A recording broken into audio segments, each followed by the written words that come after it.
years are to come. Thank you.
Director General of Shipping Shri Shyam Jagannathan ji, Captain Karen Davis, and all our esteemed guests today. A very good afternoon. I'm Saleha Sheikh, founder and head of the Women's Wing at the Maritime Union of India. It's my pleasure to be the MC today, and I extend a warm welcome to you all to the Day of the Seafarer celebrations by the National Maritime Day Celebration Central Committee under the aegis of the Director General of Shipping and the Ministry of Ports, Shipping and Waterways. The NMDC, which is the National Maritime Day Committee, was formed on April 5th in 1964.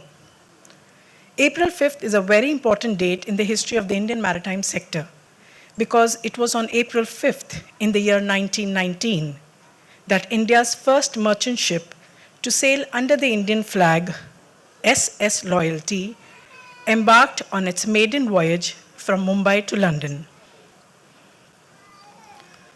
The Day of the Seafarer was established in a resolution adopted by the 2010 Diplomatic Conference in Manila to adopt the revised STCW Convention.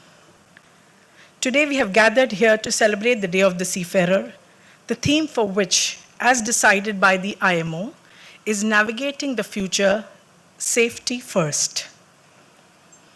I now call upon our respected dignitaries to take a seat on the dais. My request, Chairman NMDC Central Committee and Director General of Shipping, Shri Shyam Jagannathan ji, Vice Chairman NMDC Central Committee and Chairman Managing Director SCI Captain B.K. Tyagi ji, Chairman NMDC Organizing Committee and Director Bulk Carrier and Tanker Division Shri Atul Ubale ji,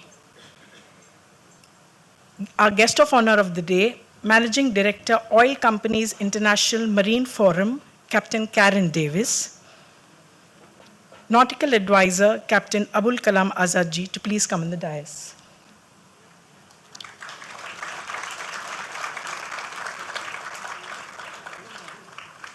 May I also request Dr. Pandurang Rao to take a seat at the dais.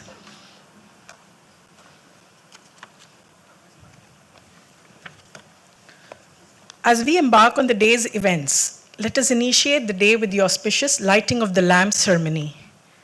May I request our dignitaries on the dais to please proceed for the lighting of the lamp.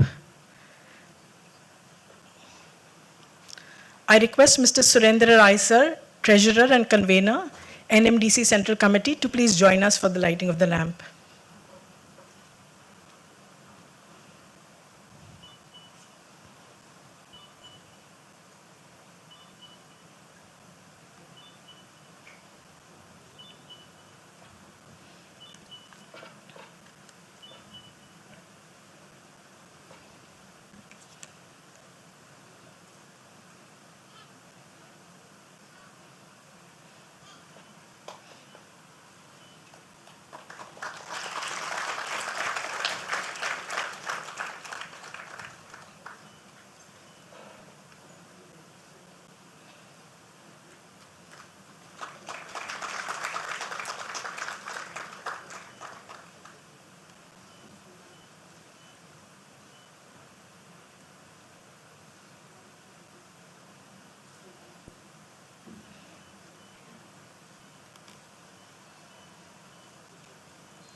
May I request our honorary dignitaries to please take their seats on the dais for your welcome.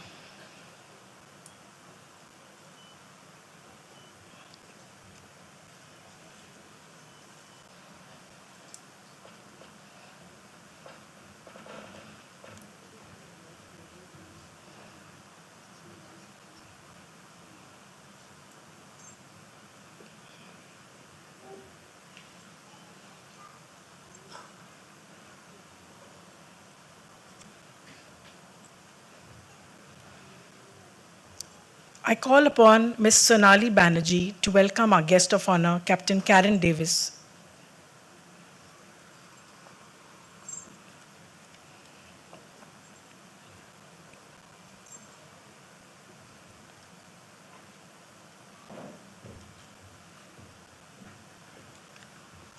plant.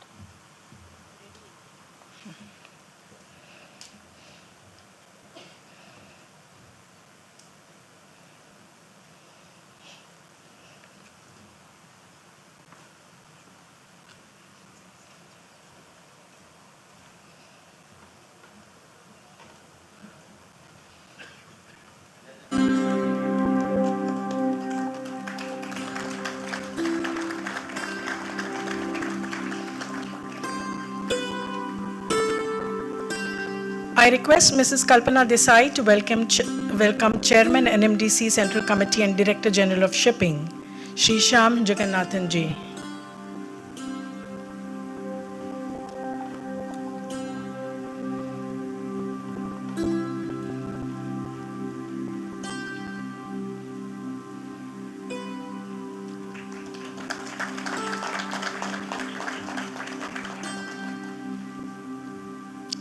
I request Mrs. Bharti Bhandarkar to welcome Vice Chairman NMDC Central Committee and CMD SCI, Captain B.K. Tyagi ji.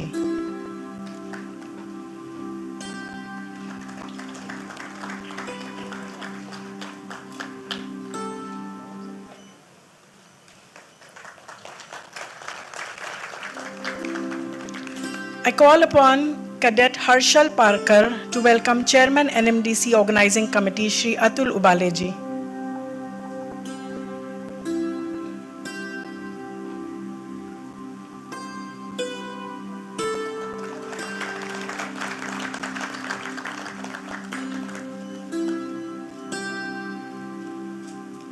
I request Cadet Gursimar Singh to welcome Nautical Advisor Captain Abul Kalam Azad ji.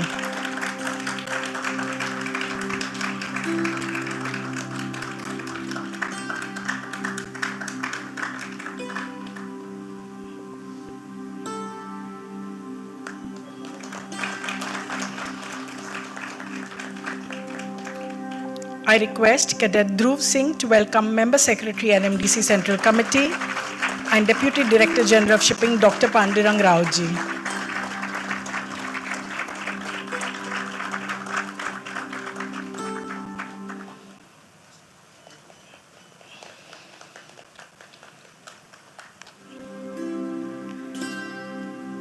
As we proceed further, may I request our respected dignitaries on the dais to take their place in the audience.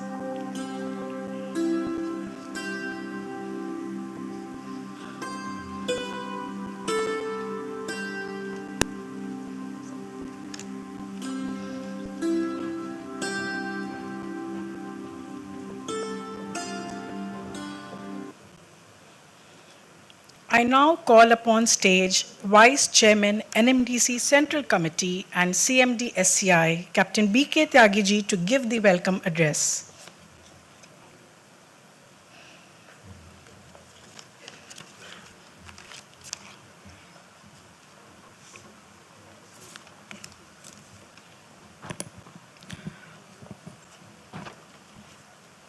Ladies and gentlemen, distinguished guests, dignitaries, and most importantly, all our esteemed seafarers. Good afternoon. It is with great pleasure and deep respect I welcome you all to this special celebration of the Day of Seafarers.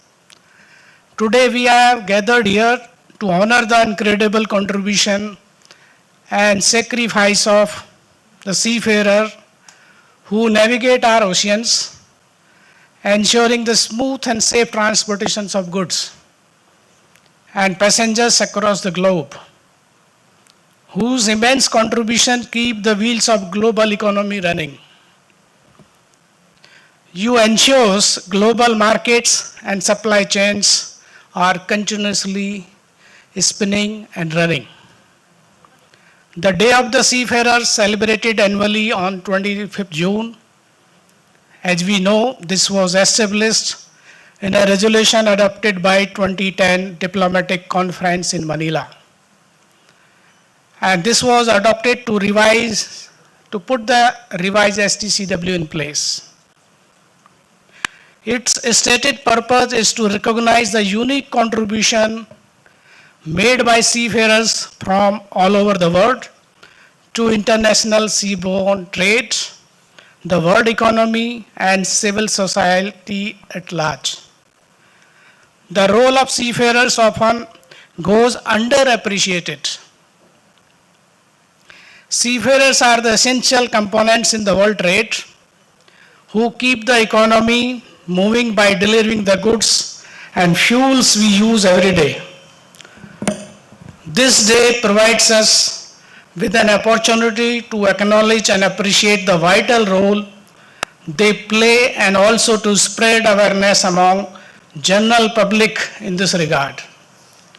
From ensuring the delivery of essential goods and commodities to contributing to international trade and commence, seafarers' work is the backbone of the world maritime industry.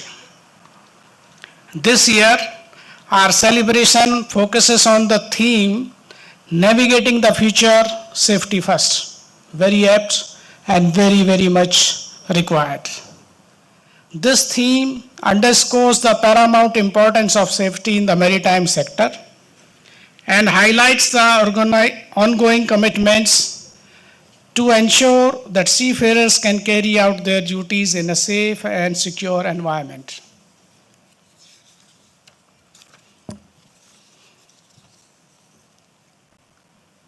Seafaring is just not a profession, it is a calling that requires immense dedication, resilience, and courage.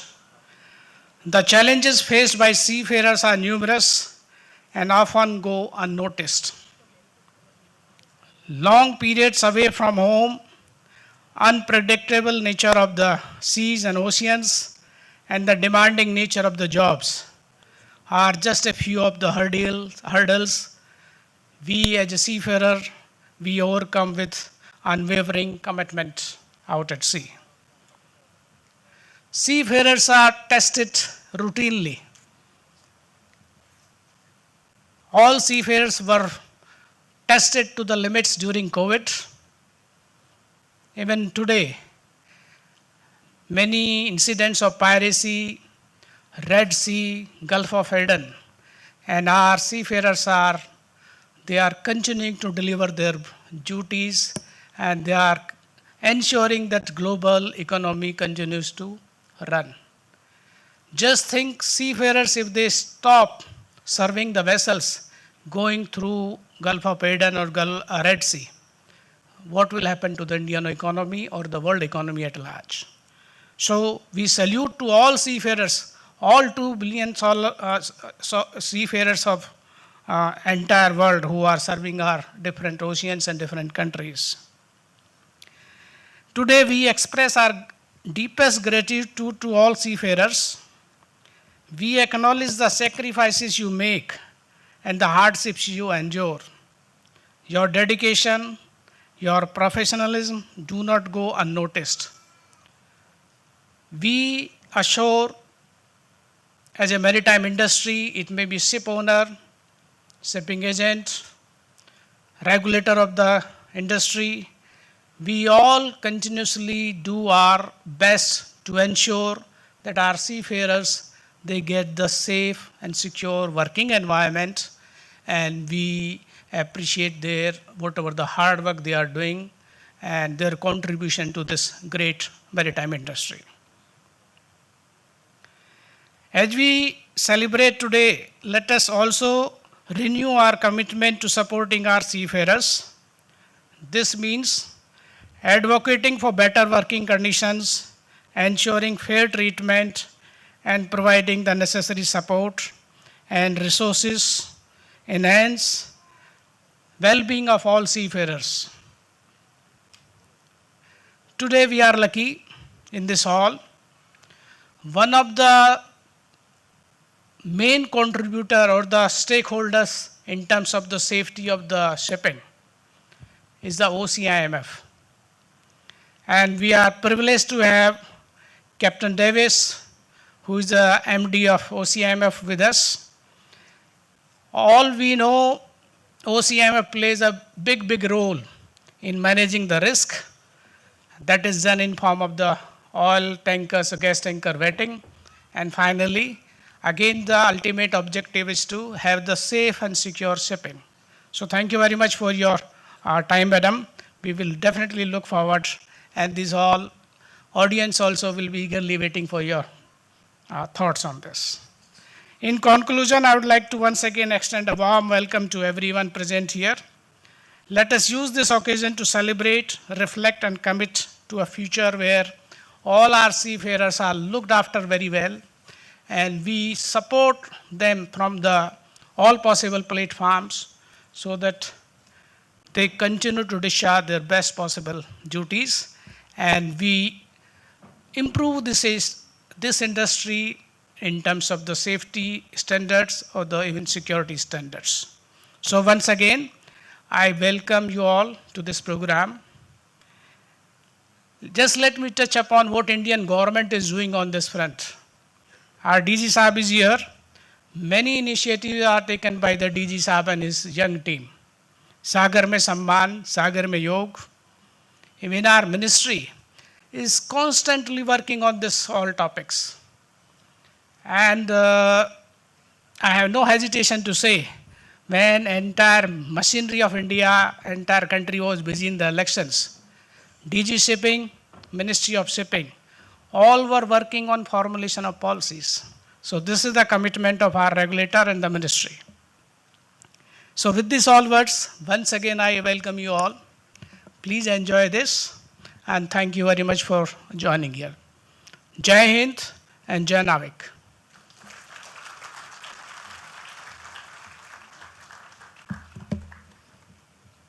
Thank you, Captain Tyagi, for your very warm welcoming words and setting the stage for this day of the seafarer. We now would like to play a goodwill video message from IMO Secretary General, Mr. Arsenio Domingue.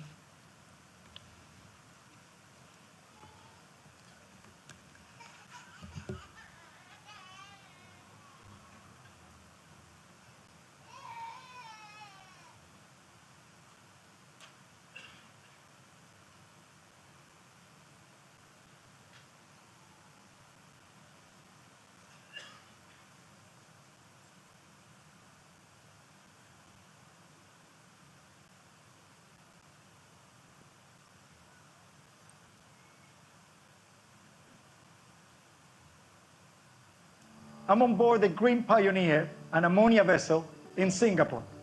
And I want to extend my warm appreciation to all seafarers everywhere. We know that without seafarers, there will be no shipping, no shopping, and no supply chain. Seafarers prove their professionalism day in and day out, all over the globe, but far from the public eye. Seafarers have been sorely tested in recent years, currently facing hostile acts from piracy or in conflict zone. I humbly acknowledge seafarers' resilience and sacrifice in the name of work. Seafarers, I have seen you work on deck and below, in engine rooms, on bridges, in canteens and in cargo holds, making the world's largest methods of transportation go. And you do this with the highest levels of safety while always ready to tackle emergency situations. Clearly, no one knows your work better than you. Your experience is absolutely vital for the future of shipping in a safe sector. So I would like to invite you, seafarers, to join the safety conversation. We want to hear from you. Let us know how you keep up with the pace of technological change and innovation to stay safe on board, and how you cope with mental challenges. I invite you to share your photos to top tips for safety at sea. Please share using the hashtag #SafetyTipsAtSea. I look forward to seeing your post. Wherever you are, at sea or at home, I wish you a happy International Day of the Seafarer.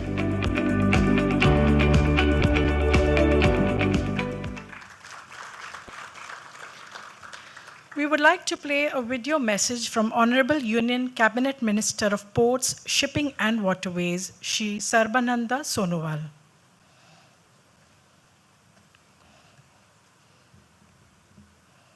Namaskar. I am very glad to know that National Maritime Day celebration committee under the aegis of the Director General of Shipping, Ministry of Ports, Shipping and Waterways, is celebrating 14th edition of Day of the Seafarer on 25th June 2024. The International Maritime Organization has started celebrating this day from 2011 to ensure continued reinforcement of deep appreciation and gratitude towards seafarers from all over the world.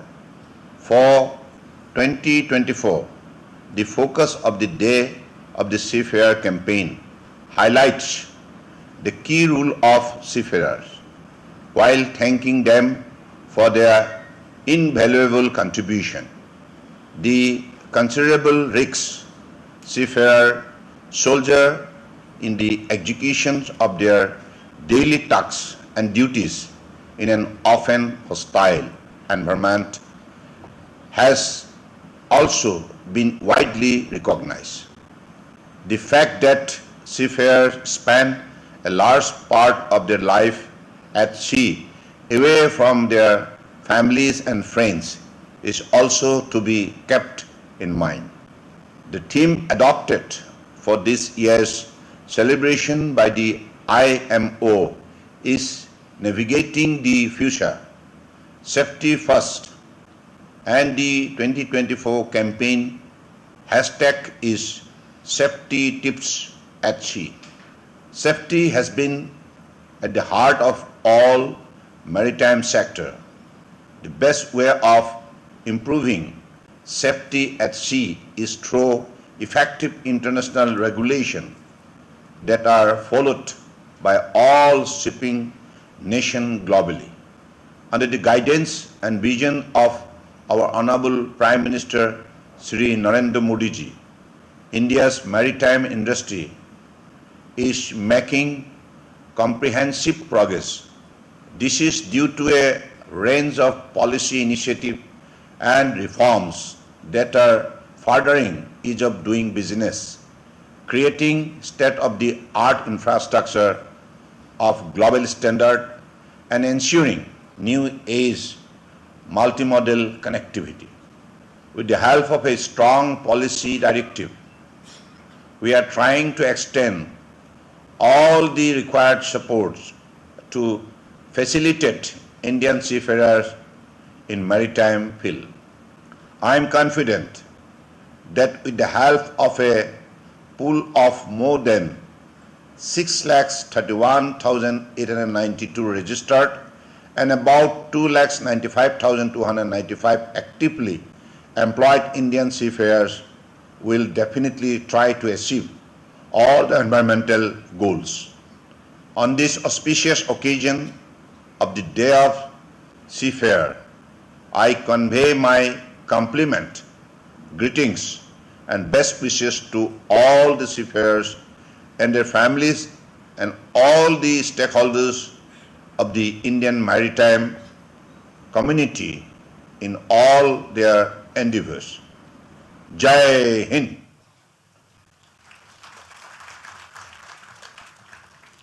We also have a short video message from Secretary, Ministry of Ports, Shipping and Waterways, Shri T.K. Ramachandran. Namaskar. I extend my hearty congratulations to the entire maritime fraternity on the 14th edition of the Day of the Seafarer celebrations on 25th June 2024. I'm very happy to know that the National Maritime Day Celebrations Committee, under the aegis of the Directorate General of Shipping, Ministry of Ports, Shipping and Waterways, is celebrating this day in India. This is the time to express deep appreciation and gratitude towards our seafarers from India and all over the world for their continued and very important service towards mankind. While celebrating the Day of the Seafarer campaign this year, we again remember the invaluable contribution by the seafarers to international seaborne trade, the world economy, and civil society. Even remaining in the hostile environment and away from home, their service to maintain the supply chain is very valuable. The theme, Navigating the Future, Safety First, and campaign hashtag safety tips at sea are very apt to the situation and important to the seafarers as far as their safety is concerned. This will provide the impetus to develop a deep understanding and acknowledgement for the importance of safety while working on ships. It is very important that all nations follow safety norms by adopting and implementing safety-related rules and regulations. The International Convention for Safety of Life at Sea, SOLAS, is a very big step towards bringing the uniformity in safety-related norms across the world.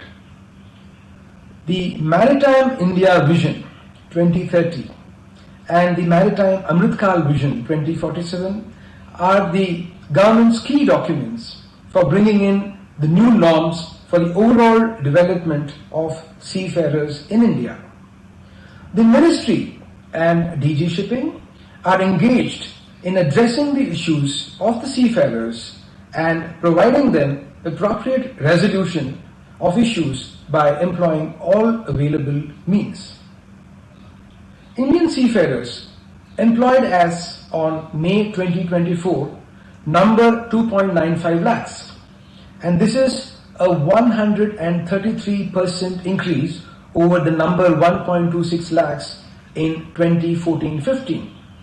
We have envisioned that we increase the global supply of Indian farers to 20% in the world by 2030 from the current level of 12%, implying that 1 out of every 5 seafarers globally is an Indian. Sagar Mein Samman initiative has been started focusing on recognizing and honoring exemplary contributions in the maritime sector, fostering a culture of excellence and commitment among seafarers. It will provide the impetus for increasing the number of lady seafarers from the present less than 1% to the global benchmark of at least 3.5%. Sagar Mein Yog program is aimed to promote holistic well-being and a balanced lifestyle among seafarers, addressing both physical and mental health aspects. It will be implemented as a mandatory curriculum in the MTIs after development and standardization of the modules. Emphasis on Suraksha Pratham, Hamesha, an educative effort to ensure safety at sea for all seafarers, responsive grievance redressal module, and crisis management module for seafarers in any issue globally are very important for us. In view of the escalation in maritime security incidents across the world affecting shipping, the Government of India has implemented robust measures to enhance maritime security, ensuring rapid response and coordination with the Indian Navy, Coast Guard, and other stakeholders. Recent maritime security incidents have been met with swift action, including the deployment of naval assets by the Indian Navy to ensure the safety of crew and secure the vessels. In the light of increasing maritime threats, a comprehensive maritime security advisory has been issued and standard operating procedures (SOPs) have been established.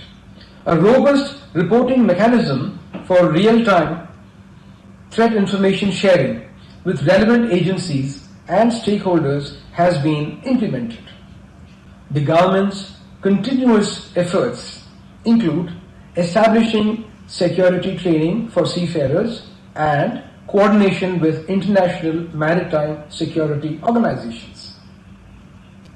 46 cases have been resolved in the past year out of 55 such reported seafarer abandonment stranding cases.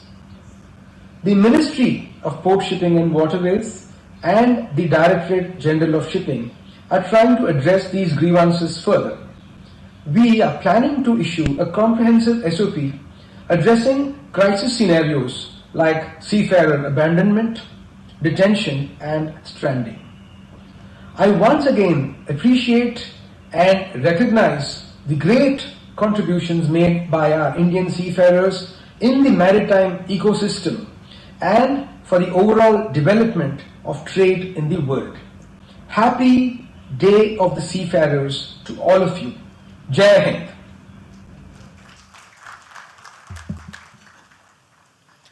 As we move on to our next segment, and since today is the Day of the Seafarer, we take the opportunity to felicitate our seafarers for their wonderful academic performance for the year 2023. May I request Chairman NMDC Central Committee and Director General of Shipping, Shri Shyam Jagannathan Ji, to please come up on stage to felicitate our seafarers.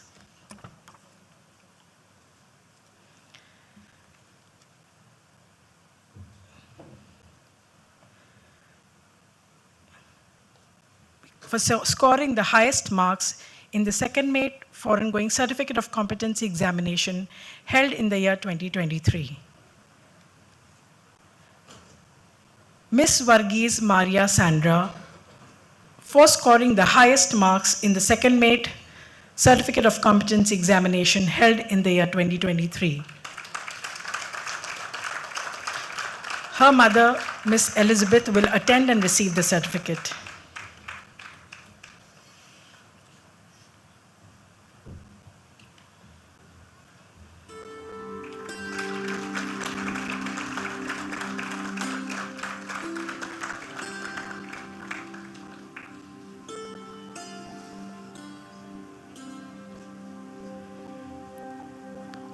Our next seafarer, Mr. Arvind Kumar, for scoring the highest marks in Chief Mate Foreign Going Certificate of Competency Examination held in the year 2023.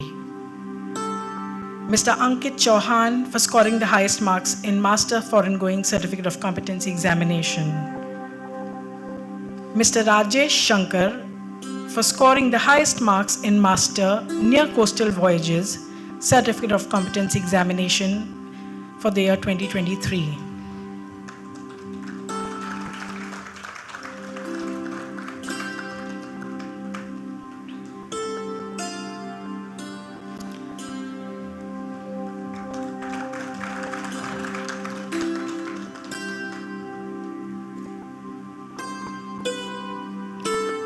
Mr. Vipin Sri Kumar Jalaja for scoring the highest marks in Chief Mate Near Coastal Voyages Certificate of Competency Examination held in 2023.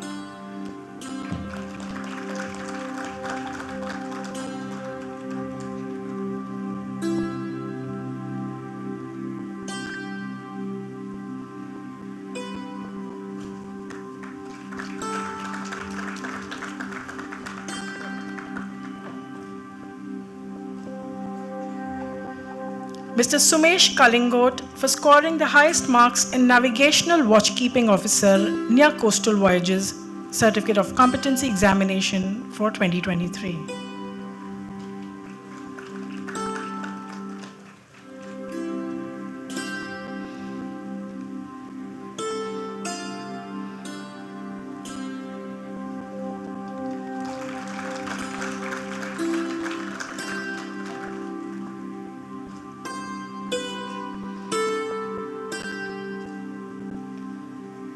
Mr. Sunil Chauhan for scoring the highest marks in MEO Class 1 Certificate of Competency Examinations held in the year 2023.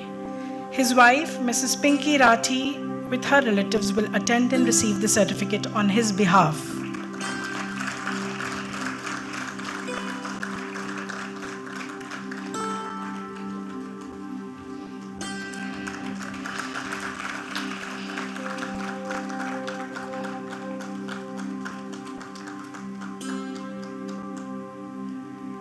Mr. Pratyush Anand for scoring the highest marks in MEO Class 2 Second Engineer Officer Certificate of Competency Examinations held in the year 2023.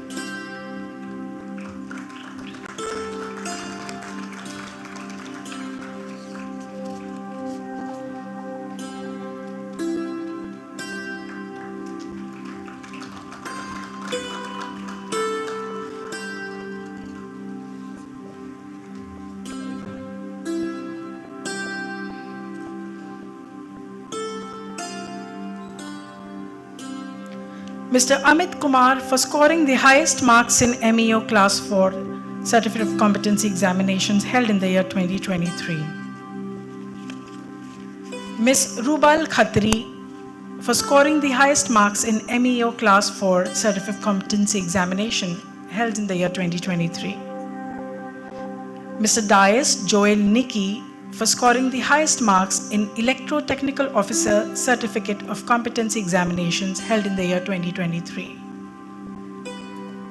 Mr. Rajesh Ganpat Kurle, oh, we have him here. From Dias, please.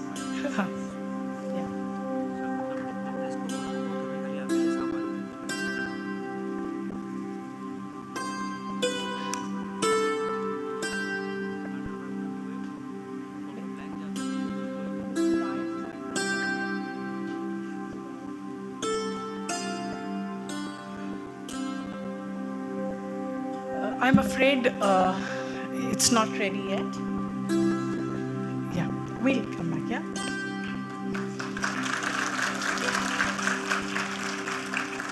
Mr. Rajesh Ganpat Kurle for scoring the highest marks in NCV Class 3 Chief Engineer Officer Certificate of Competency Examinations held in the year 2023.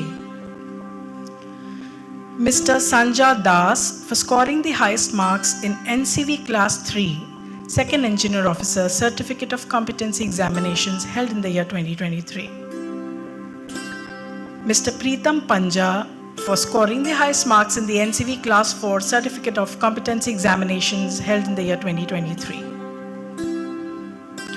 Mr. Chandru Thiru Kudumba Antony for scoring the highest marks in GP Topper Ratings Certificate of Competency Examinations held in the year 2023.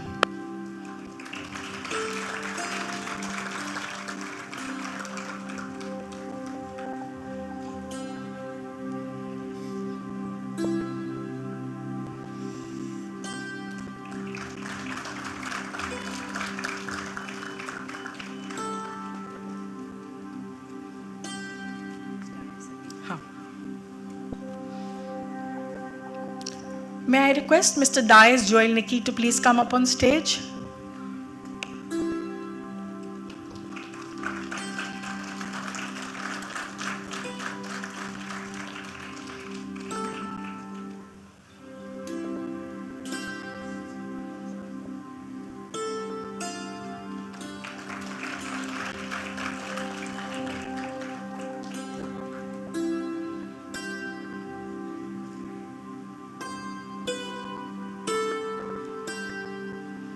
Ms. Trisha Banerjee for scoring the highest marks in GP Topper Ratings Certificate of Competency Examinations. She is here with her parents and brother, I believe.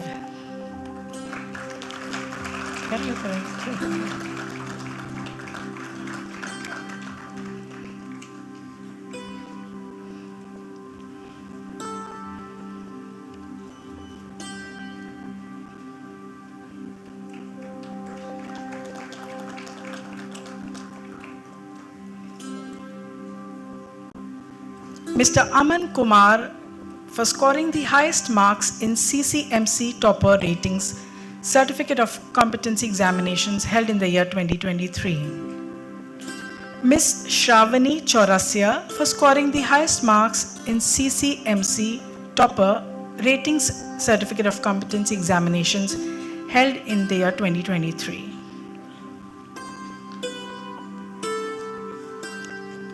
As we move on to the other set of awardees, may I request Captain Halby to please come up on stage?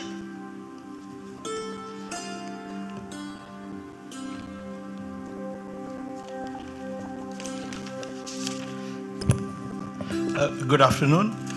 I represent MASA, which is an association of among the most respected companies in India.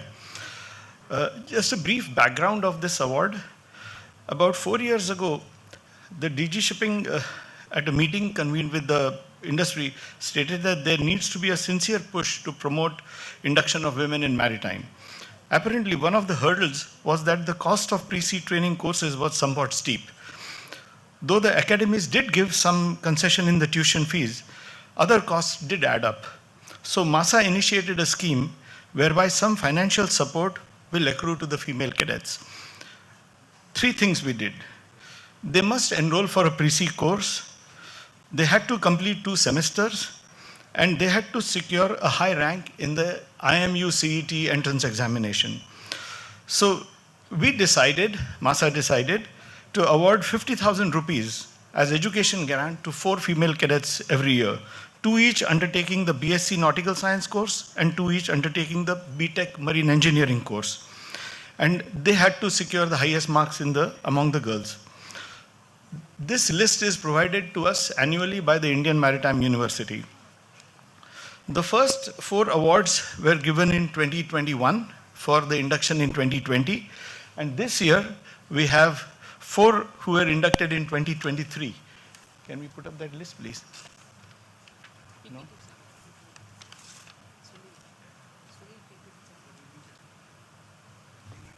Oh, can you see it? Can you see it there? The 4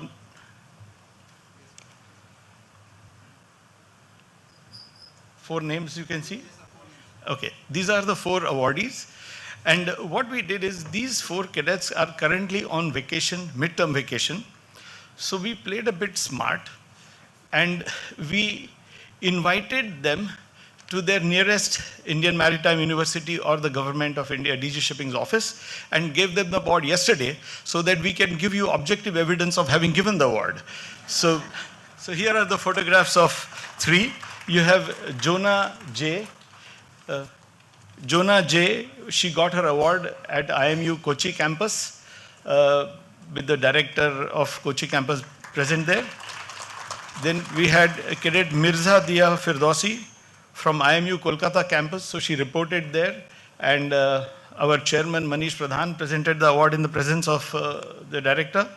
And Miss Shivanjali Verma happened to be near Delhi, so she was invited at the ministry office there, and the surveyor presented the award to her there, Captain Poswal. And the last but not the least, Miss Tanvi Ahir is here. And Tanvi, can you come up on stage, please?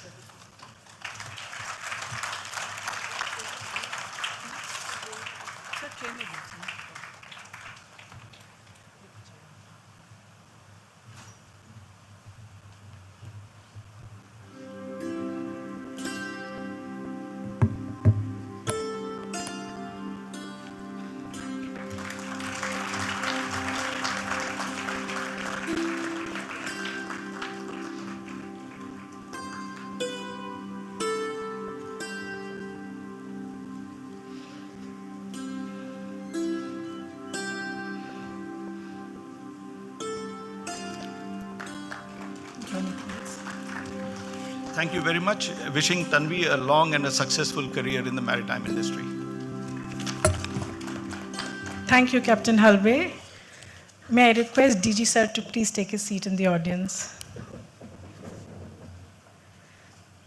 Let us move on to our next segment, where we have a series of some very relevant and informative presentations, the first of which is on ensuring security for seafarers by Captain Anish Joseph, Deputy Nautical Advisor.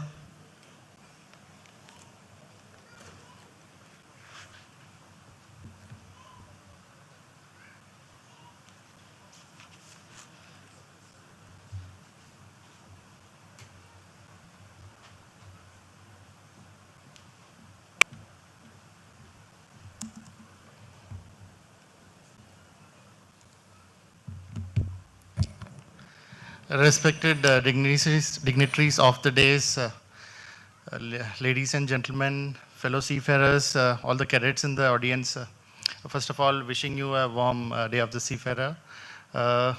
So, can I have the presentation on my screen, because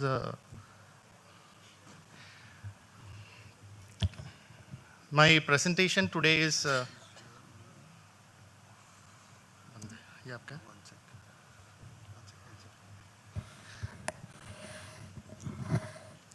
My presentation today is on the maritime security, ensuring seafarer security.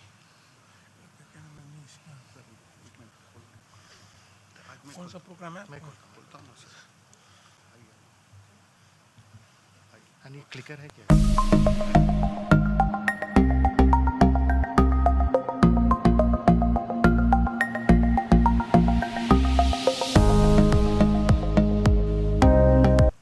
And clicker यहाँ से.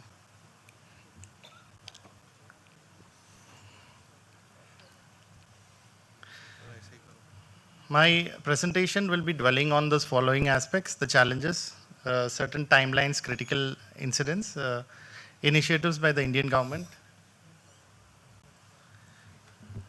specific efforts, especially considering the incidents which are happening at Red Sea, and the way forward. So first of all, let me try and put things into perspective. One of the reasons why we wanted to present this during this particular event was not to kind of browbeat ourselves, but seafarers, experience an instance called the, sea blindness. It's a case where they are out of sight and out of mind. However, through this few presentations, I would like to try and bring across is, even though you are out of sight, the seafarers have been always in our mind. These slides would try and present those perspectives which we have done in the past.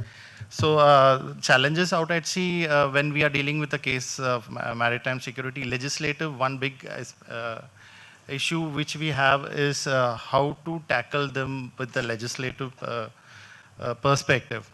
A good example I'll give you was we had the case of Somalian piracy. We had an instance where the high-risk zone, the high-risk area shifted quite close to the Indian coast. One of the reasons was because of the use of mother vessels by the Somali pirates, where Indian Navy, Indian Coast Guard, close to 110 pirates were captured. They were brought to the Yellow Gate police station, but at the time when it went to the court for the judicial procedure, a big challenge was there because there was not a legislation available at that time. I will dwell into what has happened since for that.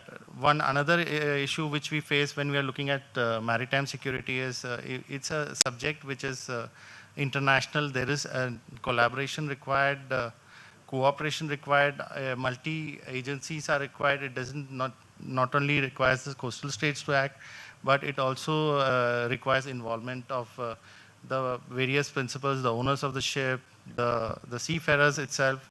It has an impact on the seafarers' global trade. Very, very good example is the current Red Sea crisis. You may be aware that close to 80% of traffic has increased off the Cape of Good Hope, and a 60% decrease has taken place due to those incidents. Geographical constraints, one big issue which we face is because of vastness of the sea, the area of operations, it's not possible to have an operational response. You have naval presence. It's a difficult aspect to have everybody present at all the locations. In Somali piracy, we could have a focused approach. There could be convoy systems provided, which is not possible in the current scenario. There are certain trends which highlight worldwide. So we had around 2008 onwards an emergence of the Somali piracy. 2008 peaked at around 2011. By 2015, due to substantial efforts by the governments, due to capacity building initiatives within Somalia, the piracy got suppressed. However, there were new hotspots developed. Gulf of Guinea was one place. Of late, there was in the Straits of Malacca and Malacca and Singapore Straits Homes, we had emergence of certain violent armed robbery incidents happening. So again, it's a big challenge because different times the hotspots also keep shifting, which brings its own issues. Response is one aspect. You have naval presence, you have best management practices to take care of these issues. But what is important to especially notice, we need to tackle the root cause. One good way of that, what we achieved was through a group called the contact group piracy off the coast of Somalia. What they achieved was they did a lot of, there were a lot of working groups within that particular construct, and one major part of it was to do capacity building.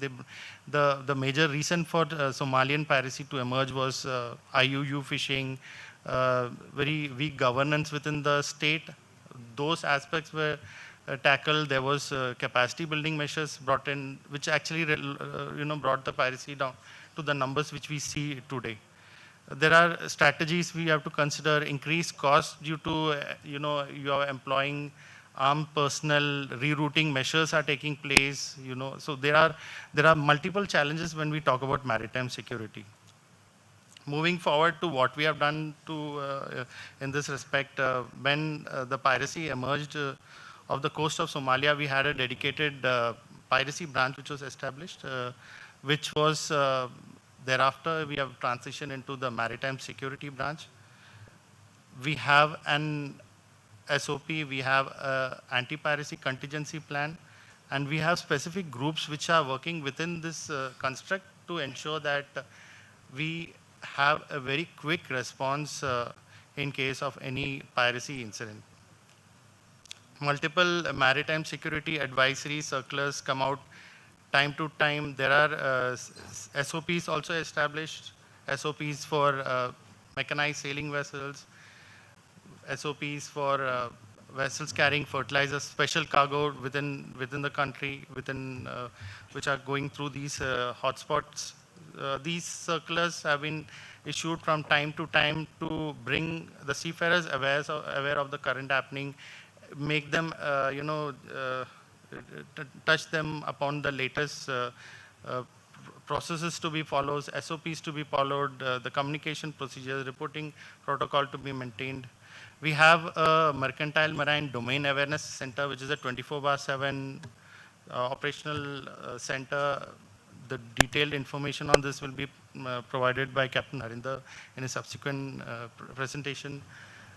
Real-time naval efforts during the Somalian piracy, we used to provide armed escorts using the Indian Navy, which now we have transitioned to operational response. Each and every incident which have happened at the Red Sea, it's being monitored. We are having response. You must have seen even the videos which have been circulated in the public media. Internationally, we have collaborated with various organizations, IMO being a major part. The Maritime Safety Committee, we have been part of it. We have had a focused approach by being a part of the Fence of Gulf of Guinea to focus on the incidents which is happening in the Gulf of Guinea.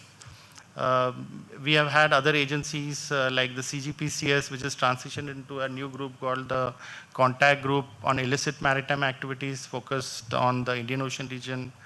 We have the SHADE, which deconflicts naval presence around these high spots, hotspot areas. Very current engagement, and we welcome OCCAM. They have come and been a part of our engagement. They have been a part of us, our engagements from in the past also, when we were at looking to reduce the high risk area. And certain measures which I would like to highlight is we were the first country, even before the 2018 amendments to the Maritime Label Convention, with respect to the seafarer being paid the full wage, even when he was in captivity of the pirates. That came into force by 2022, if I'm correct. But as part of our initiative from the DG Shipping for Indian seafarers, we had implemented it well before 2018 to ensure that even we, especially when we saw that we had prolonged duration of captivity, when we look at the Somalian piracy, where we had close to, there were incidents where there were seafarers in captivity for 2-3 years. So during those periods, the seafarers were paid the full salary which was due to them. We had grants being given to these seafarers who were affected, grants to rehabilitate them. Some of the seafarers were so traumatized, few of them didn't want to return back. Those who wanted to return, give counseling for them. to help them in getting jobs with good shipping company. So there were various initiatives which were initiated. A major part of the traumatized was during the Somalian piracy. Later on, we had a case of the Gulf of Guinea also having a similar kind of a change in modus operandi, where they started hijacking the seafarers and taking ashore and torturing them. So there were measures taken in place. And due to international efforts and coordination by the Indian government, I'm very happy to say, of late, there's not been hardly any incident. We have had one or two incidents. You must be aware where Indian Navy went and boarded the Marcos, boarded the vessel and captured the seafarers.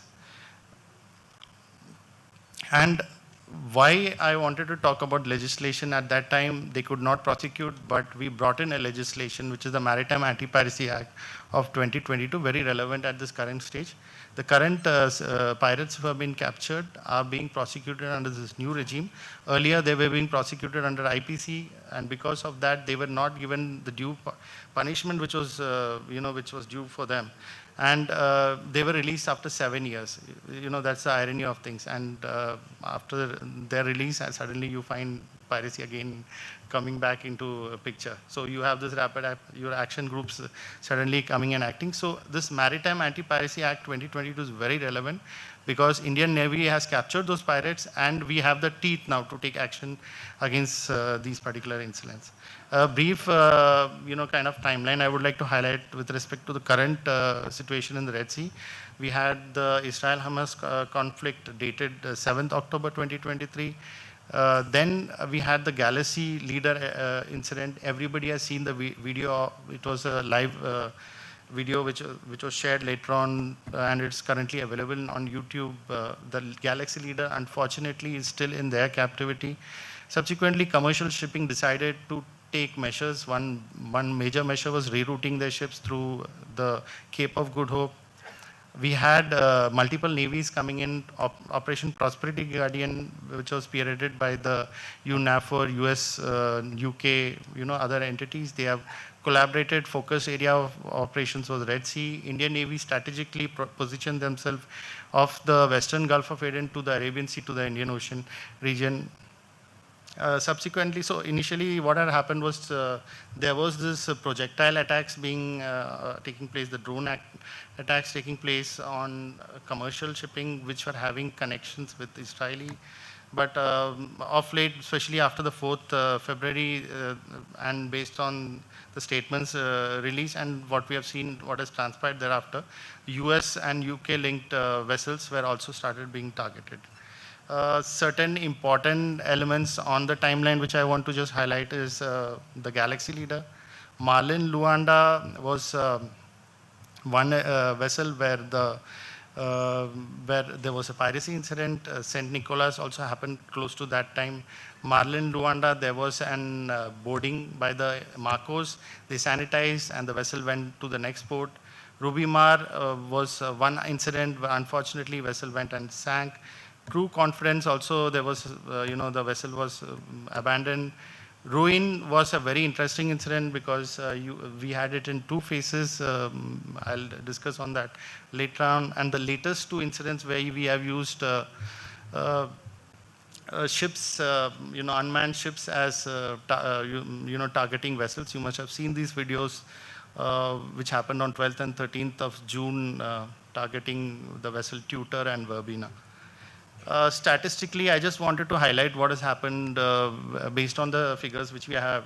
There were total 57 incidents which the de-shipping has dealt from, especially from the time of emergence of the Somalian piracy. Out of these 57 incidents, the 28 Gulf of Guinea incidents, mostly I have personally dealt with. We have had 29 Somali incidents, total 541 seafarers were affected. They were taken into captivity. So these were incidents where they were boarding, they were captured, they were taken into captivity. Out of this 541 incidents, 537 seafarers have returned back. Out of 4 seafarers, actually 3 of them died while in captivity. due to health and other reasons. One person was missing. So you will see an average detention period 77.27. It's very high because of the Somali incidents, but in Gulf of Guinea, it's been comparatively less. It's been up to 30 days. But in each of these incidents, we have taken a lot of efforts and action. Gulf of Guinea was a new kind of escalation. We have had instances where there were no kidnap and ransom, and wherever there is no kidnap and ransom policy of P&I with the ship owners, that's the place where we had this such prolonged cases of detention. Eventually, we have to be also aware that armed intervention does not come in interest of the seafarers. There is a possibility of collateral damage, even though in the case of Ruin, we had the Marco successfully boarding and all the seafarers getting released unarmed, but it is a challenge for the Navy to intervene. We have had cases where these detention periods have been very high.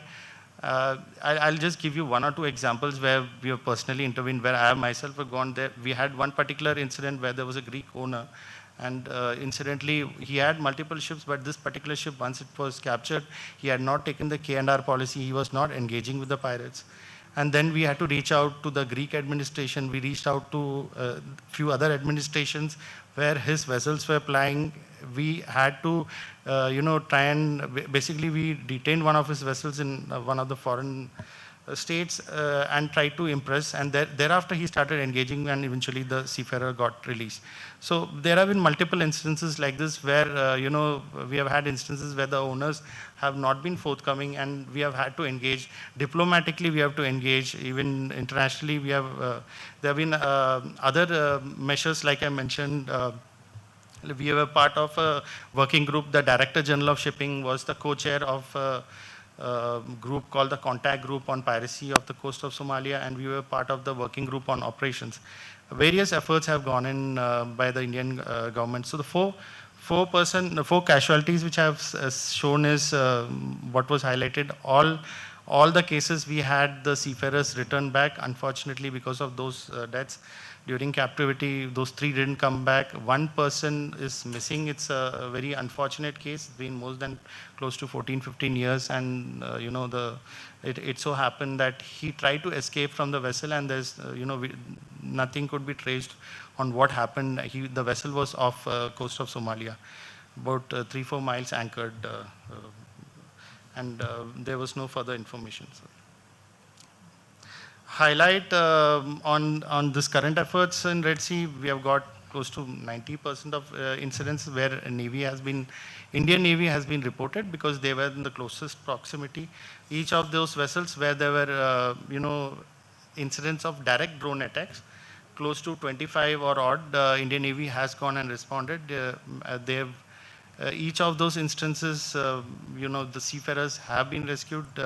We have, touch wood, I'm quite happy to say that not a single Indian seafarers, have, succumbed to any of these incidents. Unfortunately, in the case of Ruby Mar, we had 3 seafarers who died during the sinking, but not Indian origin. But unfortunately, it's a sad part that still, the Navy went and tried to rescue them. There have been multiple attacks which have happened on tanker vessels. This is a very unique case. A dry cargo vessel, the attack had happened. Probably one of the fuel tanks got ruptured, and there was an explosion, and they didn't get sufficient time to even abandon ship. It's a very unfortunate incident, but Navy, what they did was, as soon as there was this escalation around the period of December, they had an operation going on called the Operation Sankalp. Their focus at that time was the security, maritime security of Gulf of Aden, Gulf of Oman, Arabian Sea, Indian Ocean, Western Indian Ocean. But they started then increasing the assets, close to 20 assets, which includes both the naval ships and the aerial P-8I aircrafts. They have drones. They have got multiple assets deployed currently to ensure that they are in a position to give quick and fast response. Certain incidents I just wanted to highlight to this August gathering. First one was the Kempluto incident, very unique incident because it occurred just 10 nautical miles of the exclusive economic zone of India. Of course, there were Indian seafarers. The ship was brought to Mumbai. The Coast Guard was the closest vessel which approached first. We escorted it. Leela Norfolk, everybody is aware of. Leela Norfolk, there was Marcos boarding. It was sanitized. There were no pirates detected at the time of boarding. Incidentally, one interesting thing what happened was when the pirates boarded, all the seafarers went into the citadel except for one particular seafarer. So this is one interesting inside story I just wanted to share, and this was something which I had spoken to the Director General at that time. And so I looked at the name of the seafarer, and this seafarer was from Lakshadweep Islands. So, and we were all very concerned because when we had reached out to Navy, we had told that this one seafarer is outside, not yet reached the citadel, and the problem here is that if he is captured, then the sanctity of the citadel is lost. So then we lose those seafarers. But then I looked at the crew list and it was a seafarer from Lakshadweep. So, traditionally people from Lakshadweep are very, strong seafaring. So if, I said, sir, if there is, one particular crew member whom we can trust that they can, evade the Somali pirates, it will be the seafarers from this region. Traditionally, they are born as seafarers and it's quite likely that they will be able to evade. And fortunately, this person went and hid in such a place that even when the when the Indian naval personnel were going to try and search, and they were not able to initially find him, but eventually they recovered, and then the story. The video clippings are there of Leela Norfolk. Navy had posted it online. It's a very happy, any end of the day, everybody was saved. So it's a very interesting story. But each and every of these incidents, the DG Com Center, Captain Harinder, myself, DG Sir, even ministry and all, we have been quite involved one-to-one, so that's something which I wanted to highlight. And the reason why we are highlighting is not to scare about all these incidents happening, that we just want to try and reassure all the seafarers. We got a lot of seafarers here, this is being also transmitted online, that we are there for you, we will take care of you, that's the thing. Marlin Luanda is again one incident I just wanted to highlight. Marlin Luanda, we were monitoring it right from the time, it was night time to 1 o'clock or something, we've been monitoring it. And, by the time it was, that was early morning, 1 o'clock, by the time it was morning, the seafarers who were fighting the fire, the naphtha cargo had caught fire. They were totally in a, state of fatigue because they have been trying, and the fire was not getting extinguished. They were almost in the, verge of, thinking of abandoning the ship. And at that time, Indian Navy took a very conscious decision to go and supplement those seafarers. And there were other navies also around. They were also supplementing them with the firefighting material. But Indian naval firefighting personnel went on board. It's a very unique, case of bravery. Each and every incident, our heart goes out to the seafarers who are actually the heroes of this story. And in this particular case, the Navy also went over and above their mandate of security to ensure that they went and saved those seafarers. That's something which I just wanted to. True Confidence is another incident where we had this particular thing. Ruin, I just wanted to highlight. Ruin, the operations were in 2 stages. The first stage was initially in January, if I'm correct, and later on in March. The first operation, what had happened was the seafarers went into the citadel. The naval P-8I aircraft established contact with the vessel, and they told, please wait, we have a naval ship coming. But what happened was 3, 4, 5 hours later on, they felt that they were not hearing any sound outside, and they came out of the citadel and then they were captured by the pirates. They were taken to the Somali coast. Indian Navy followed along with, I think there was a Japanese naval vessel, or there was another naval vessel at that time which was following them.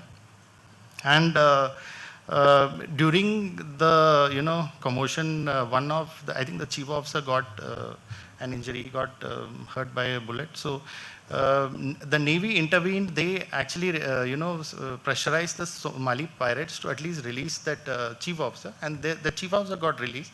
Remaining pirates were taken into the territorial waters. Unfortunately, intervention by coastal states, the Indian Navy is not allowed into the territorial waters of Somalia since United Nations Security Council resolution, which allowed that intervention, is now no more in place. And later on, they used the same vessel as a mother vessel and came out at sea, and that's when the second operation happened. So 40 hours operation, the details of which is given, and it's one of the very rare cases where I've seen that the pirates were captured. Again, those videos are visuals are all available all at sea. So way forward, I wanted to come across and reassure all you guys. Be brave. You are the heroes. The seafarers are our heroes. One very important is be aware of all the information which is available. Your communication, your reporting, that's one way forward. Even within ourselves, we need to collaborate and cooperate internationally with our governments, with international agencies, and that's the way forward in this respect. Thank you, and wishing you again a happy Seafarers Day.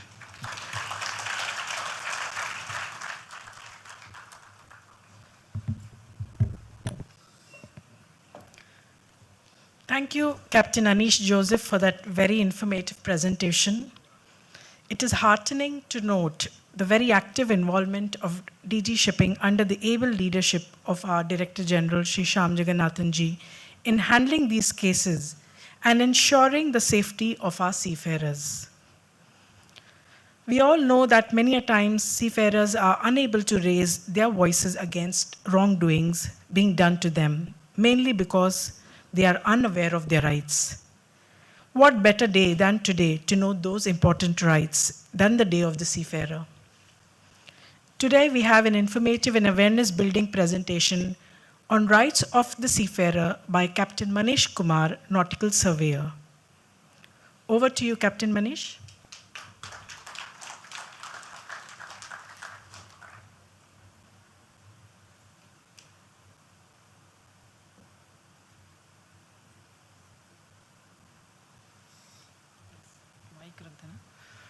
Yes.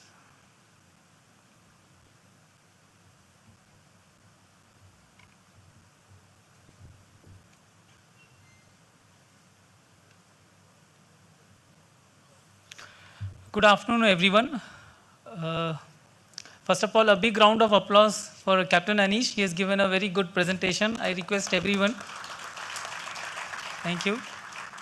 Actually, ये आपको सबको जगा के रखने के लिए मैंने बोला था, ताकि keep your attention here. My presentation is on seafarers' rights.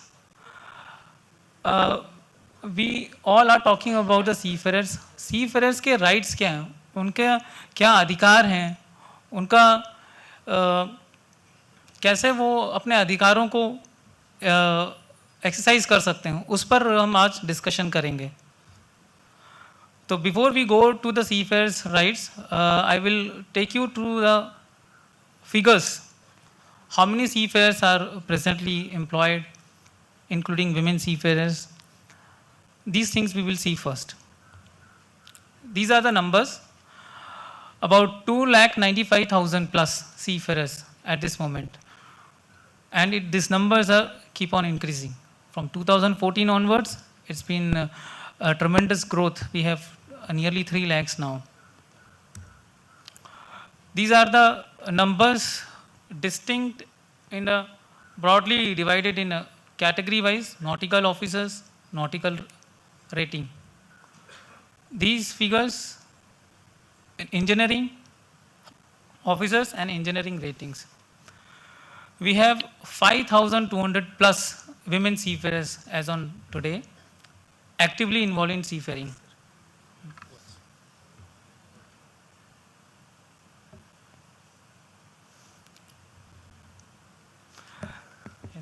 Is it visible now?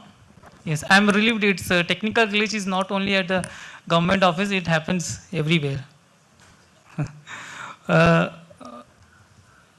These are the figures I would like to show you. 295,000 Indian seafarers actively involved. Then this is the distinction between officers, nautical rating seafarers. These are engineering numbers, engineering officers and engineering rating.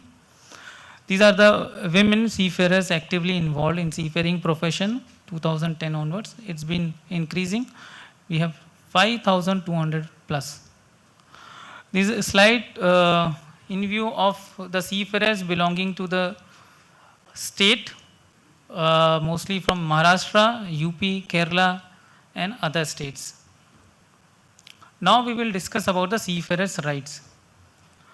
Seafarers' rights are governed under Maritime Labour Convention, and when we talk about Indian state, it is derived from Merchant Shipping Act. So it includes minimum age, understanding of employment terms, wages and their timely payment terms, their working hours, their living conditions, their medical facilities, and not the least the repatriation part, the compensation part and the social securities welfare. There we have seen that the seafarers are not so conversant about their rights, especially compensation part.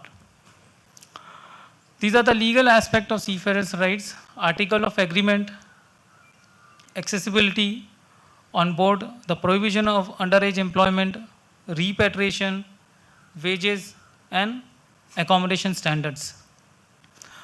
This is the system, support system from the DG Shipping is provided. The complaint procedure. We have a mechanism to report and resolve complaints towards seafarers' working conditions.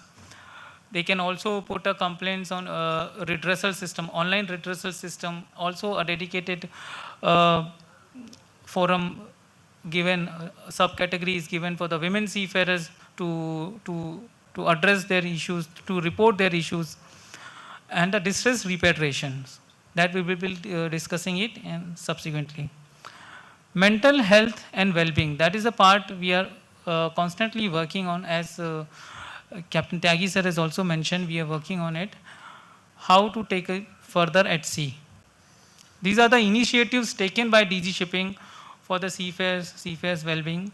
We have prepared an SOP, the standard operating procedures for abandonment of the seafarers. We have received a lot of complaints, lot of information that seafarers are getting abandoned.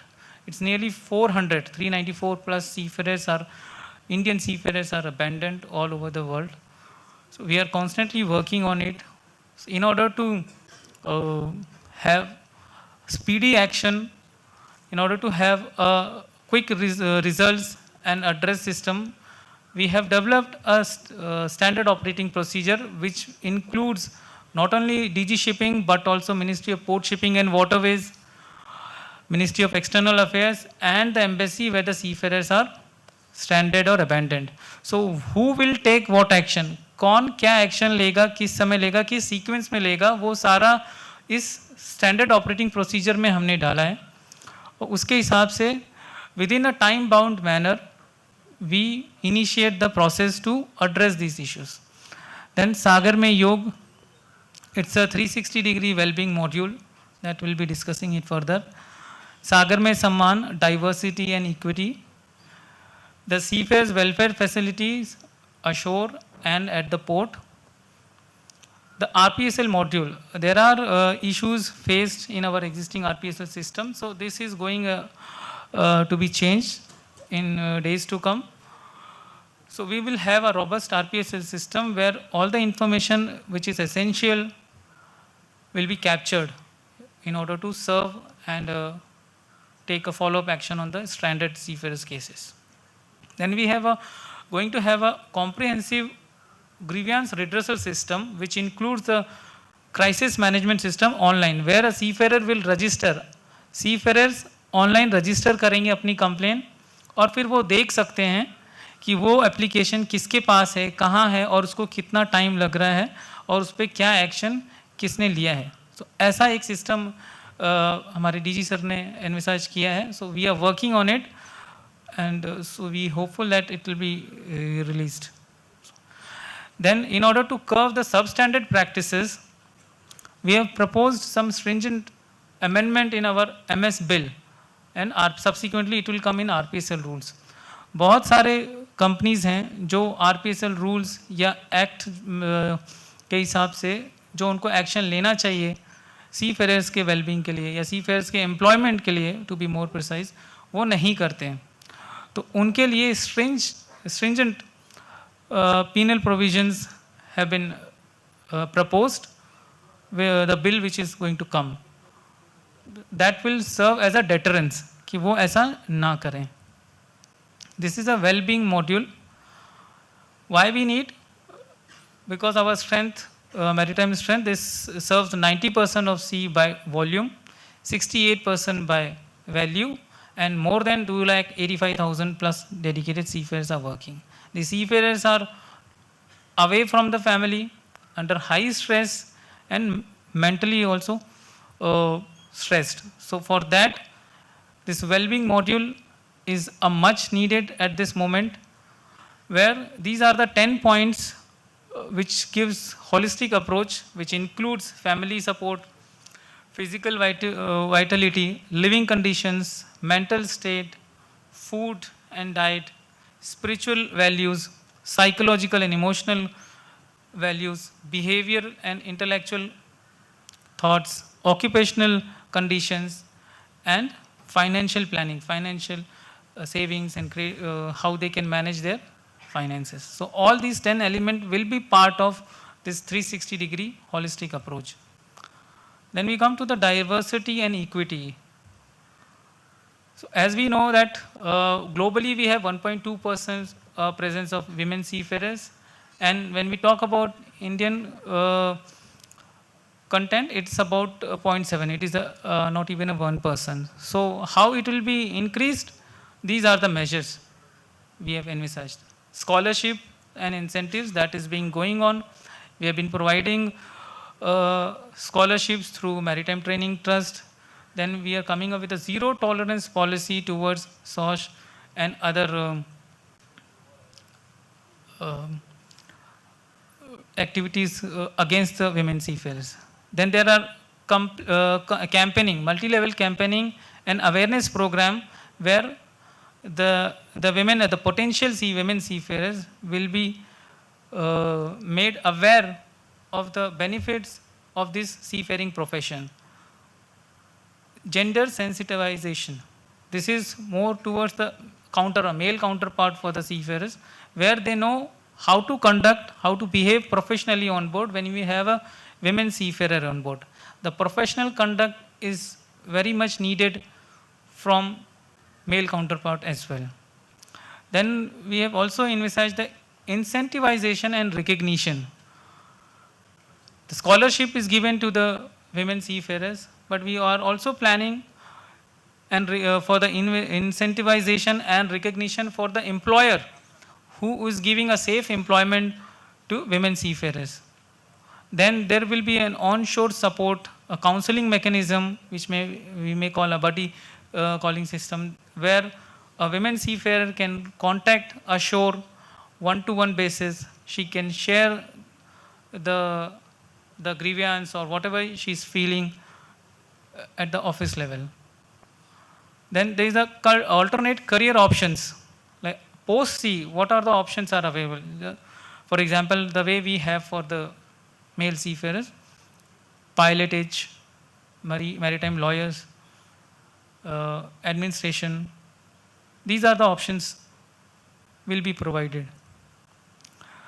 This is the issue which is a very heart-burning issue about abandonment of seafarers. These are the cases related to seafarers unfortunately passed away on board, or man overboard missing, cases of non-payment on board, cases related to detention of vessel at various ports, and sometimes these vessels are detained and the seafarers are put behind the bar. These are the cases recently we have come across. We have seen the problems what seafarers were facing. So these are the things which we have done for seafarers when it comes to the abandonment. We have notified a first point of contact as a DGCOM center that will be elaborated by my fellow colleague Captain Harinder Singh in his presentation. Then there is the standard operating procedure which we have just covered. Then we had a meeting with various authorities, including MEA, Ministry of Port Shipping and Waterways, and Embassy, and the external parties of other countries where the ships or the seafarers are detained. उनके port authority से, उनके maritime board से हमने online, offline meeting की है, how to deal with this situation, because still there are some active cases. So we are continuous in contact with these all relevant authorities to resolve these cases as soon as possible. Then there were proposal in maritime merchant shipping bill, as we discussed. We've also introduced a surprise inspections of RPSL companies basis on the complaint received, basis on the feedback received from the seafarers or from the third party. So when they are not fulfilling the requirement, fulfilling the obligation as per the RPSL rule 2016, they are subject to these inspections, and subsequently if their reply is not adequate, they've been issued a show cause notice and their privileges are being blocked. And we are also making a DGS database for seafarers working in a sensitive areas like Iranian waters or UAE waters or Malaysia, Sarawak. So these details will be available with us, because many a times we have seen seafarers is lined up for vessel X, and then later on it was found posted on vessel Y. Then it becomes a very challenging for this office to track for their compensation, for the repatriation. It becomes a very difficult. So till the time we have our new module in place, this is the measure we have taken. Although it is a manual, we have to depute manpower for this job. But for the welfare of the seafarer, we have rolled out this circular where the RPSL company, shipping company would fill in these details and providing us where the seafarer is serving or joining, especially in these sensitive areas. With the help of all the authorities what we have discussed, we have some success stories to share with you all. These are the vessels earlier, Advantage Suite, MT Yashi.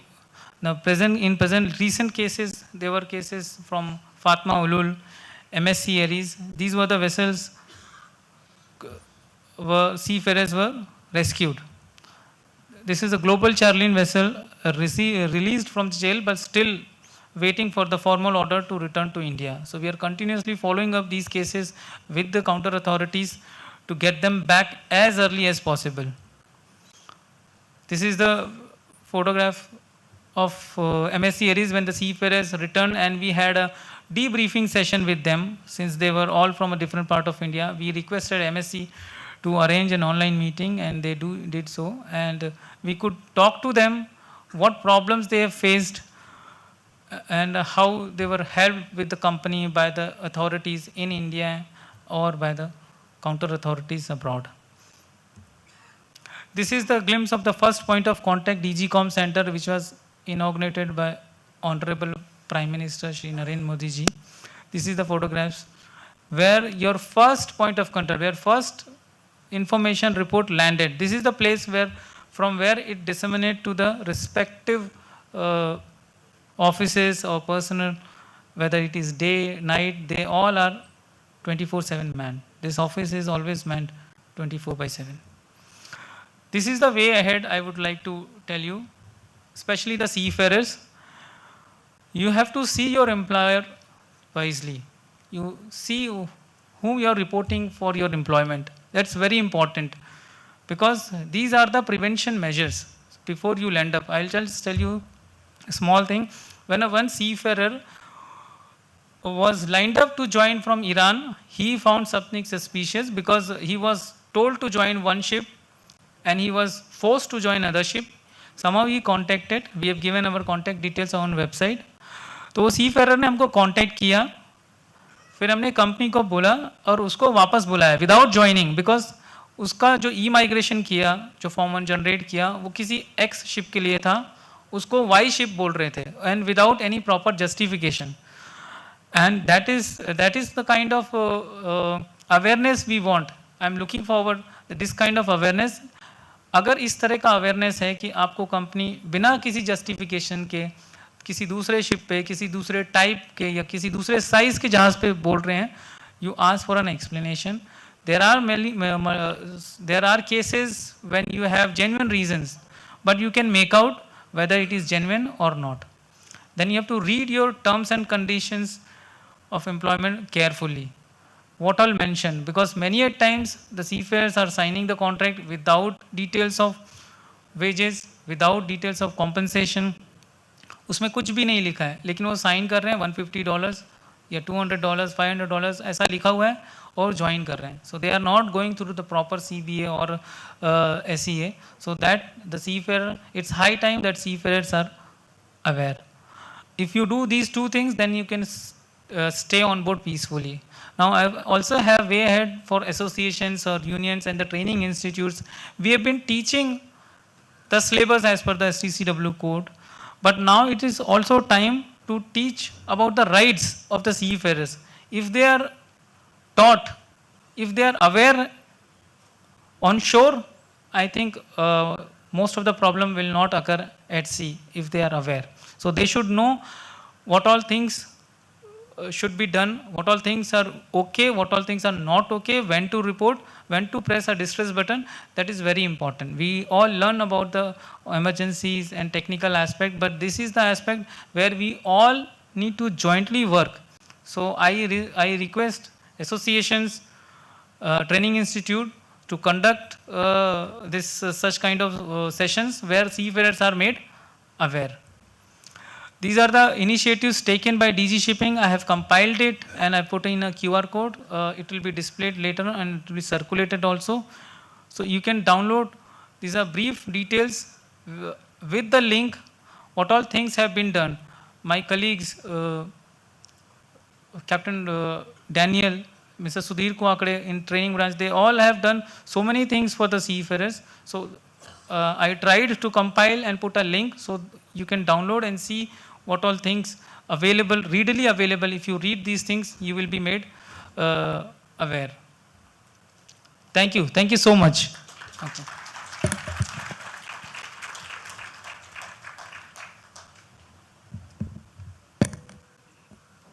Thank you, Captain Manish Kumar, for a very informative presentation and also apprising us on the initiatives and policies worked on by DG Shipping for seafarers.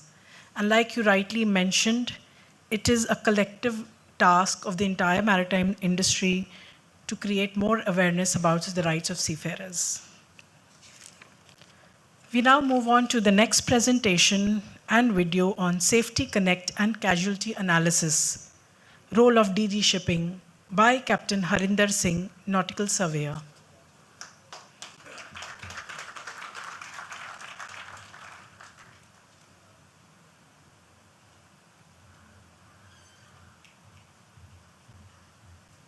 एक second presentation कहाँ है?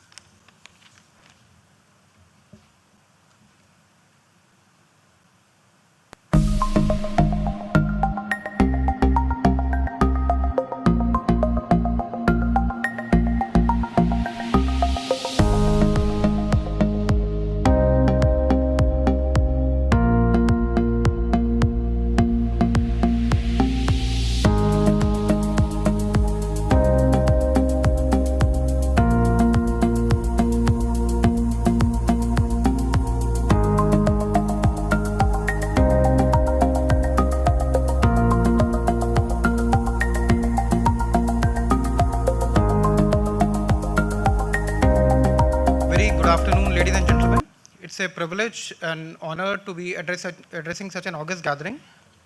My name is Captain Harinder. I'm in charge of casualty branch.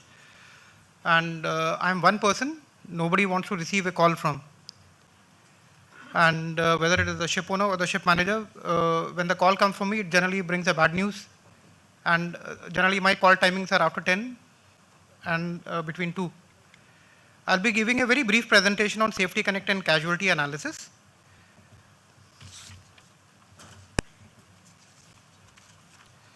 As we are all aware, the Directorate General of Shipping is the nodal agency for enforcing shipping policies and legislation to ensure safety of life and ships at sea, prevent marine pollution, and promote maritime education and training in coordination with IMO. And we play a very pivotal role in responding to maritime incidents through DGCOM Center, the single point of contact for any emergency which is reported to the center. And the Directorate General of Shipping takes cognizance and for the incidents reported, and for any casualties, our response depends on where the incident has occurred, and we always take action for Indian flag vessel anywhere in the world, foreign flag vessels in Indian waters, and casualty of foreign flag vessels with Indian nationals outside Indian waters. So our response is three-pronged. And casualty investigation, why we do it?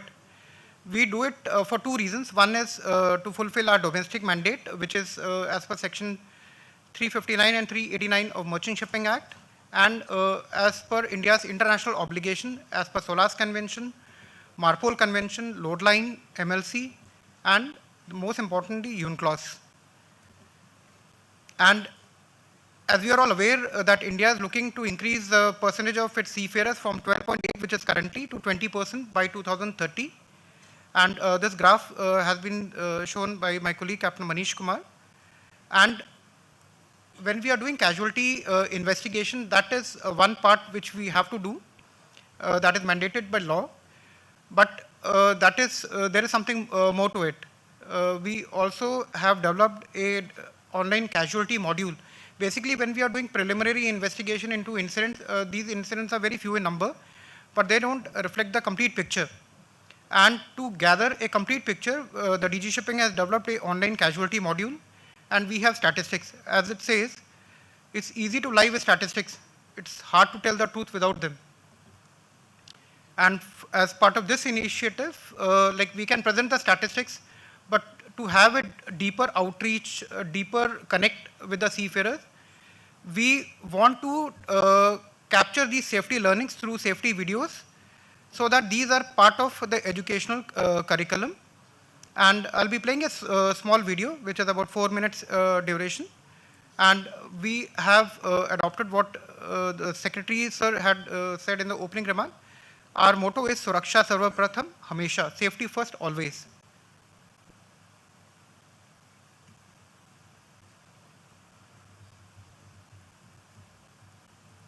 इसकी volume नहीं आ रही है.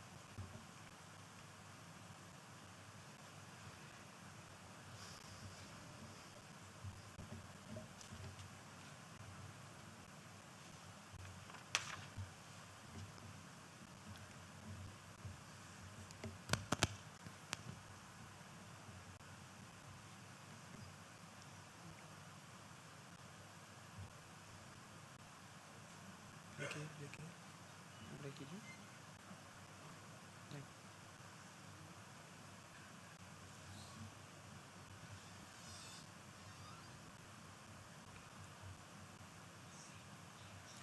Volume नहीं आ रही है इसकी ना,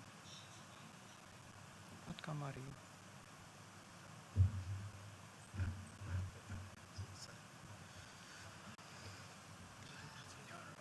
बहुत आपके हाथ में आपके अपने लैपटॉप पे.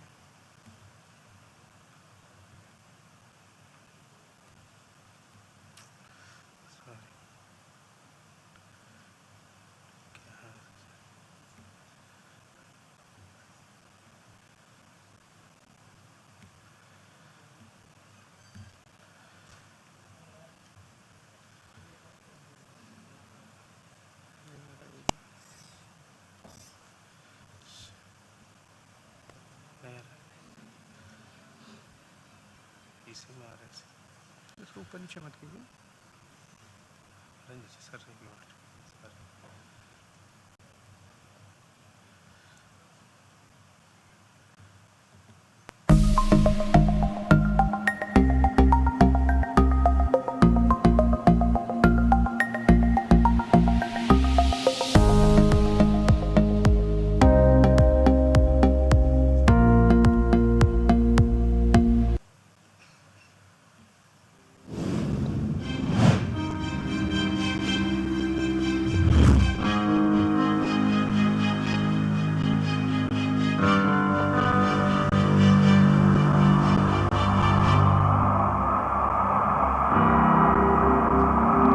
A seaman became trapped between a mooring rope and the ship's rail during a mooring operation. The weight on the rope could not be released quickly enough, and he was flipped over the handrail and impaled on a forklift.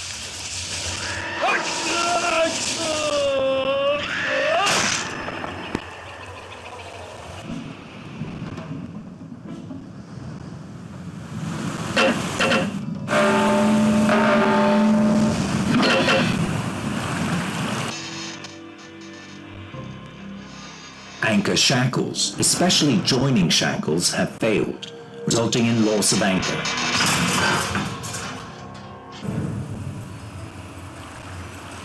A combination of non-compliances led to the collision.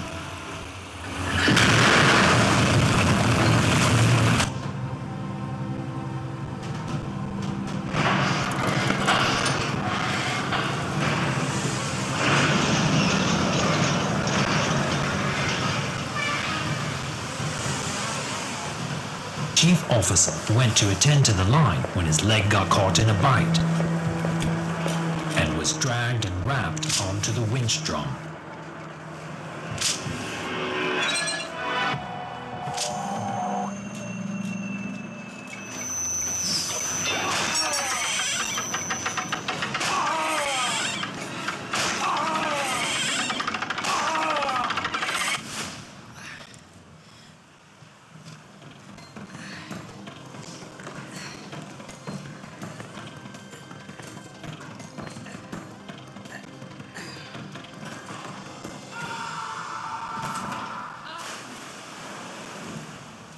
The chief officer was in the slop port tank carrying out stripping the operation from the deep well pump sump when he felt dizzy and started losing consciousness.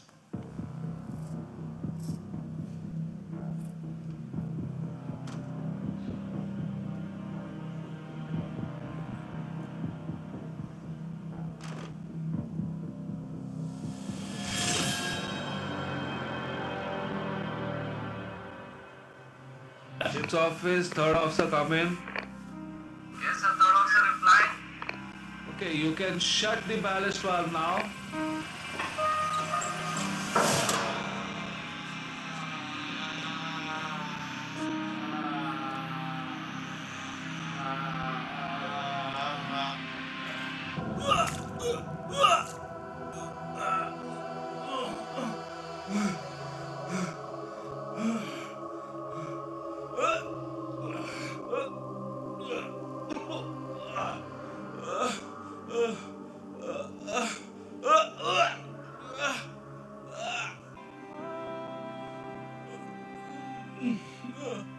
Due to limited medical help available on board, some of these situations have led to a very long, painful, and agonizing end to the patients' lives. Others on board could do nothing but sorrowfully be witnesses to this distressing end.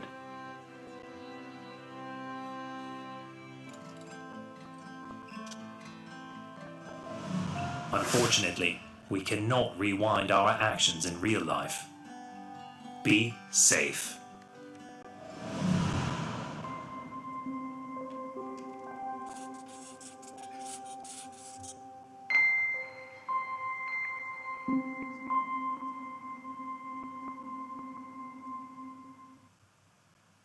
In fact, the last section where the person died on the bed, he had consumed chemical which was kept in a bottle, which he thought was water. And this in the online casualty module, we are actually capturing data which is reported by the companies, and in fact the companies also report their internal investigation report along with the relevant flag state in case of a foreign flagged vessel. And the DGCOM actually gets in touch with the companies in case any incident is reported, and the companies are supposed to be updating the online casualty module within 24 hours of occurrence. And the DG Shipping also regularly published marine casualty circulars on its website. And these circulars, they disseminate the lesson learned from the incident to help prevent similar accidents in the future. And for the casualty data which was reported by the companies in the year 2023, the entire year's data was compiled and which is published as Casualty Branch Circular 1 of 2024. But I'm very sure that many of you may not have even seen this publication, which is on our website. So we have decided to go a step further and reach out to the seafarers, to the companies, by developing these videos, which is expected to have a wider outreach. And these videos also will be in multilingual languages, so that seafarers, it will be app-based, so that seafarers can, in their leisure time, have a look at these videos and learn from it. And when we come to the statistics data, now this is a very interesting presentation for the year 2023. We generally, when we talk about safety, we confine our thoughts to the incidents which are happening, which are related to the shipboard operations. In fact, as per Casualty Investigation Code, we have marine casualty and very serious marine casualty, which the casualties are classified into these two categories. And the casualty should have occurred as a result of direct shipboard operation. So the year 23 saw 14 cases of death, and there were 52 injuries. These injuries are cases where the person was not at work for more than 72 hours. So those incidents have been classified in this table. So all in total, 74 cases were reported, and 14 deaths and 52 injuries. Now this is a very small part of our, I would say, revelation. Then we also encourage companies to report all cases of deaths which were reported, whether it is due to natural or whatever reason. And I'll come to that a little later. Then we also compiled as per flag.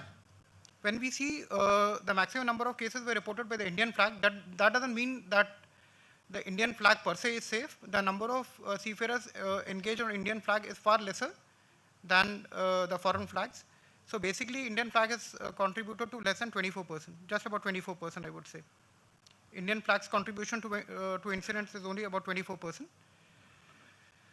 And today morning, we were also discussing the type of ship when we had a meeting with OCMF. The maximum number of incidents were reported from bulk carrier, container vessels, and the passenger vessels. The tankers, which are considered to be traditionally the ships with higher degree of risk hazard, they reported fewer incidents.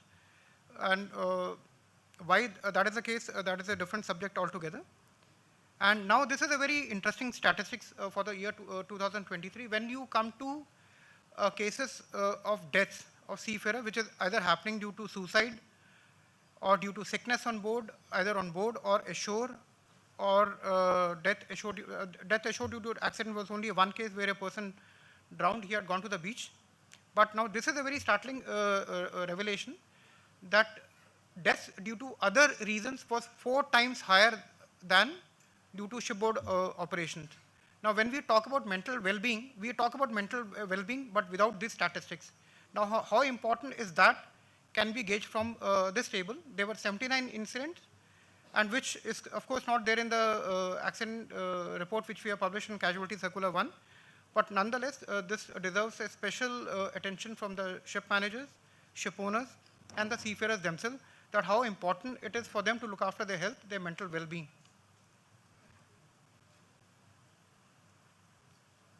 And in this also, the missing overboard, man overboard cases, the maximum number of cases were 30%. This brings to the fact that in this 30% of the cases, the person had reported sickness but could not reach the hospital.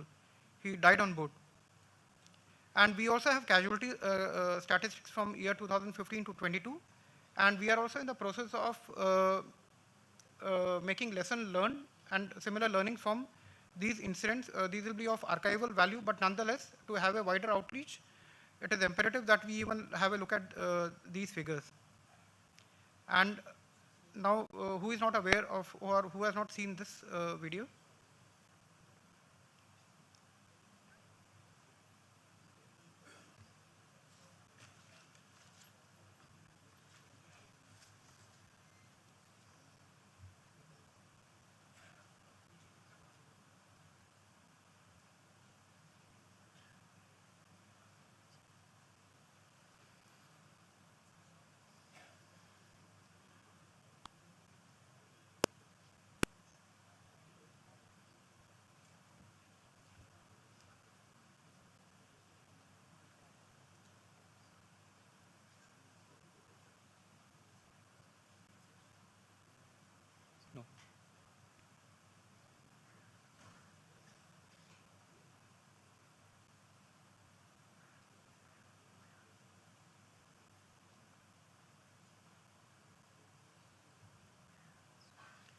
Now, this Dali incident, which happened on 26 March at Baltimore, which resulted in partial collapse of the entire center span of Francis Scott Bridge.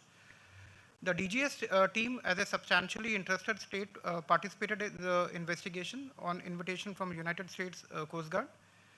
And in this particular case, a very close coordination was maintained with Ministry of External Affairs, and consular access was provided to the crew. And as a result of sustained effort and DG Shipping's role with NTSB and other US agencies, and a very important role also played by the company Synergy, 8 of the crew members returned to India on 22nd of June 2024. Early morning they came back. And this particular case actually, since I had the privilege to be there as part of the investigation, now this actually case assumes special significance because a lot of emphasis is being placed on human factors, which generally we are not aware, which generally we are, of course, we are aware, we don't talk about it. We generally say 80% of the incidents are due to human error, but we also must admit that 100% of the incidents are also happening because of, are not happening because of the efforts of the seafarers on board. And to conclude, I would say seafarers are the solution for enhancing safety. We will not reach anywhere till the time we enhance their capacity. And their capacity has to be enhanced through sustained effort of all the stakeholders, which includes the flag, and for which we require mutual trust amongst stakeholders and by constant analysis of data. And I would say nobody else knows the job of seafaring better than the seafarers. Thank you so much.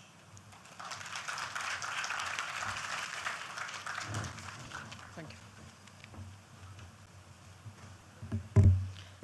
Thank you, Captain Harinder Singh, for enlightening us with your presentation.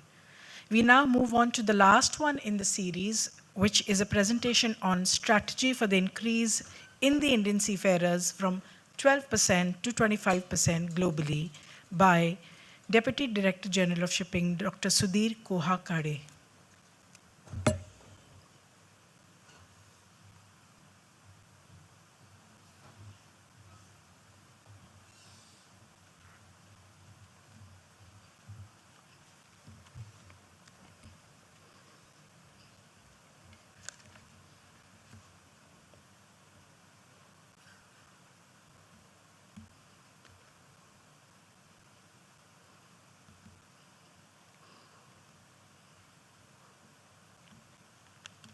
I hope that is visible. Respected distinguished guests, other dignitaries, staff and officers of the DG Shipping, stakeholders, eminent personalities from the shipping fraternities, and our esteemed seafarer. I consider it as my honor to give the presentation on the strategy for increasing the share of Indian seafarers from 12% to 20% globally on the Day of Seafarers. I would like to give my presentation in this is the plan of presentation, an introduction, the global context and the international best practices, and by taking into account what are the strategies with which we are going to implement this action plan. Of course, certain things are in progress, and how we are going to build our story on those would be the main crux of the presentation. As we know that India has a significant size of maritime sector with 12 major ports and 200 plus non-major port with a coastline of 7,500 kilometers. And as India's maritime sector, we have 95% of the country's trade volume and 65% of the trade value is through the maritime sector. In this context, I'll be going into the global context in the subsequent slide. This slide encompasses the bulk, crude and container shipping, which contributes to about 85% of the global trade. This in quite a few slides, I'll be talking about the global scenario, about how the share of the global trade is carried by what type of liners and trade. This is the projections as we are going for the officers and rating. By 2026, what would be the demand for the officers and ratings? And it is expected to be around 21 lakhs. This slide encompasses about 10 lakhs of the officers and around 11 lakhs of ratings. These are the countries which I'll be talking about. There will be Canada, Korea, Australia, Denmark, Singapore. This is what is their hiring, which is roughly about the maritime force, and what presently what is the shortage which they are coming across. These are the certain case studies which I'll be going through. This is Philippines. Basically, in the presentation, when we are talking about the global scenario, I'll be talking about 6 pillars, and these 6 pillars, 6 streams, 6 verticals. First one is the core structure and language. For Philippines, the BSc Marine Engineering, which is a 4-year course, and in one of the years, particularly in the 3rd year, there is a apprenticeship in which allows the student to apply their knowledge on the practical application, of course, language and culture. And also, it appears the Philippines have the lower course tuition fees, and they are also funded by the scholarship. Then this is about the digitalization initiative for seafarer. It not only includes the standardized training requirement and stringent accreditation of MTIs, as well as e-certification system, and also increasing the women participation in the seafarer, which is presently around 0.3-0.5% of the share of national seafarers versus 2% of the global average for Taiwan. This is again industry university collaboration and use of advanced technology and simulation. These are the areas, these are the best practices of the across the world which we have taken into consideration while we are devising our goal. As we are knowing that in order to propel the India into the forefront of global maritime sector, our Ministry of Port, Shipping and Waterway has devised the Maritime India Vision 2030 in order to ensure a coordinated and accelerated growth of the maritime sector. So these are the MIV key performance indicator.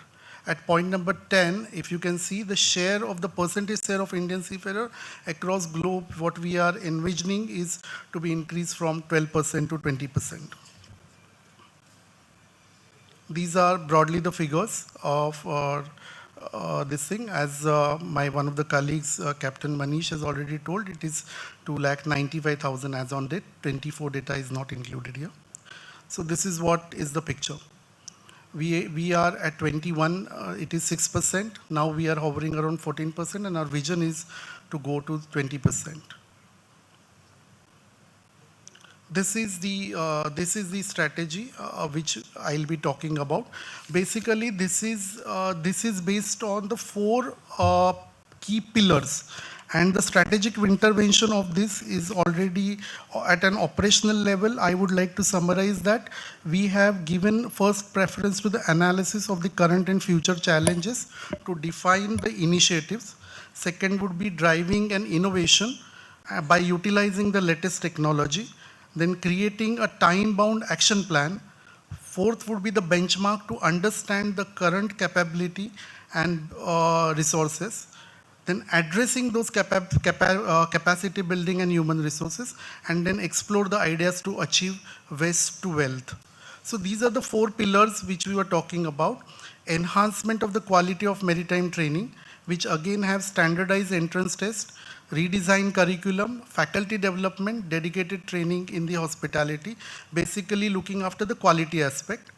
Then improve onboard training opportunities and placement, again that is looking into the employability of the seafarers, increase Indian tonnage, increasing training opportunities, and increasing the global awareness and drive bilateral agreement.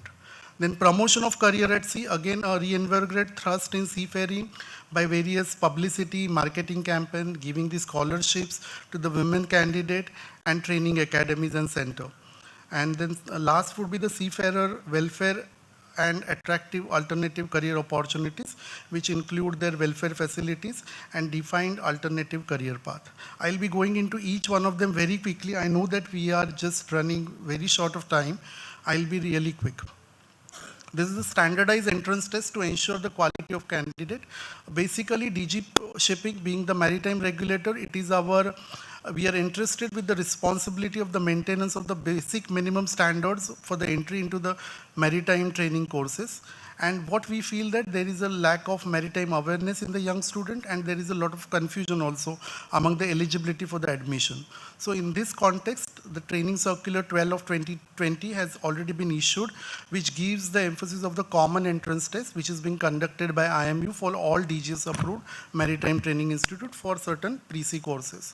In the way ahead, of course, we are exploring based on the representation from the various quarters. We are also exploring the single merchant navy common entrance test, and also a common online admission portal based on the examination which is being conducted all across, where all the DGS approved maritime training institute can come on board and give the very accountable, transparent admission process.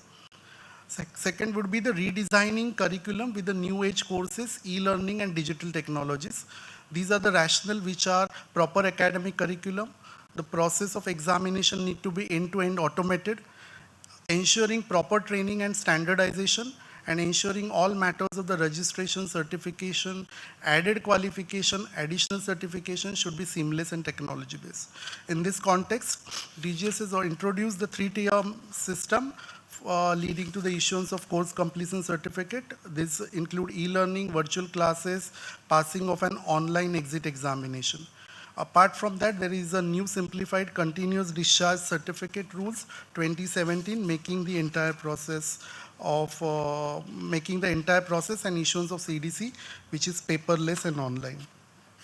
The way forward would be the updation of the course syllabus and strengthening the examination system to be robust, stringent, and it will have certain codified inspection, which is in the form of already in this existence about the CIP and all. So we need to make that more accountable and transparent.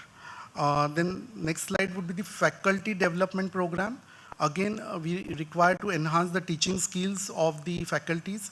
We have to bridge the gap between the academic knowledge and practical industrial requirement.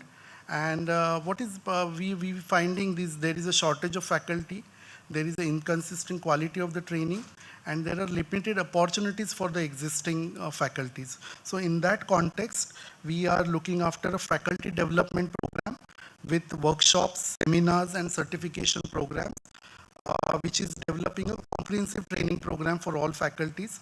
We are also leveraging the visiting faculties, which is we are trying to institutionalize the mechanism for regular inviting the industry expert, retired maritime professional, international faculty to deliver the lectures, conduct workshop, and curriculum development process. Apart from that, again, as I have shown in earlier slide at the global level, a partnership and a collaboration. We are envisioning for forging a partnership with global maritime universities, shipping companies, and professional organizations to facilitate the knowledge exchange.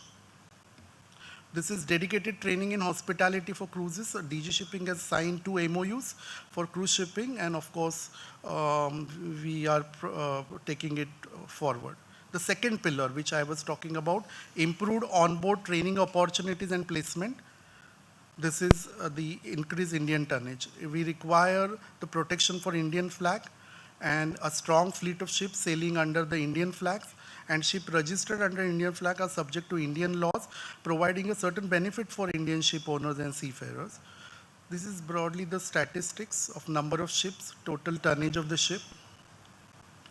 Increase Indian tonnage, mainline calls in India, showing an increasing graph, total tonnage. Tonnage under Indian flag.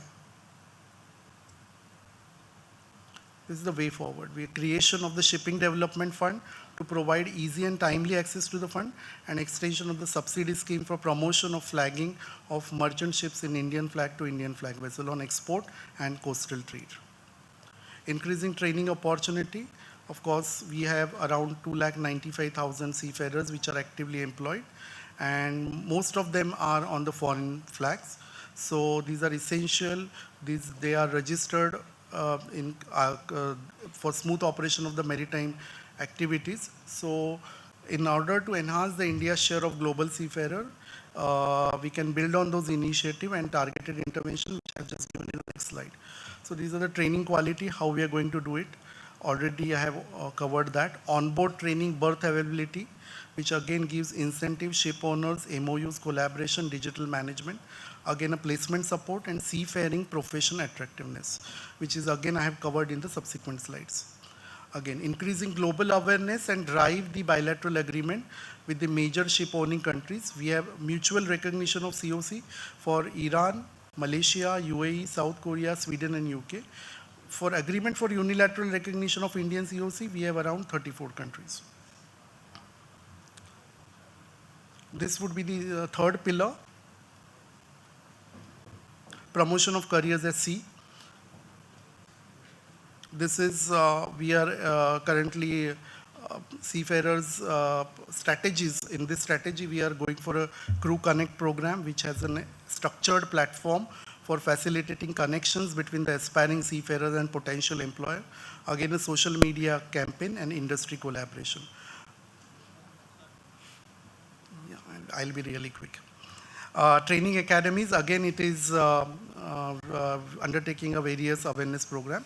Scholarship to women candidate, as we have seen today, the seafarers are being, women seafarers are being facilitated. So this scholarship, this is the statistics about the financial support which is given to women candidate.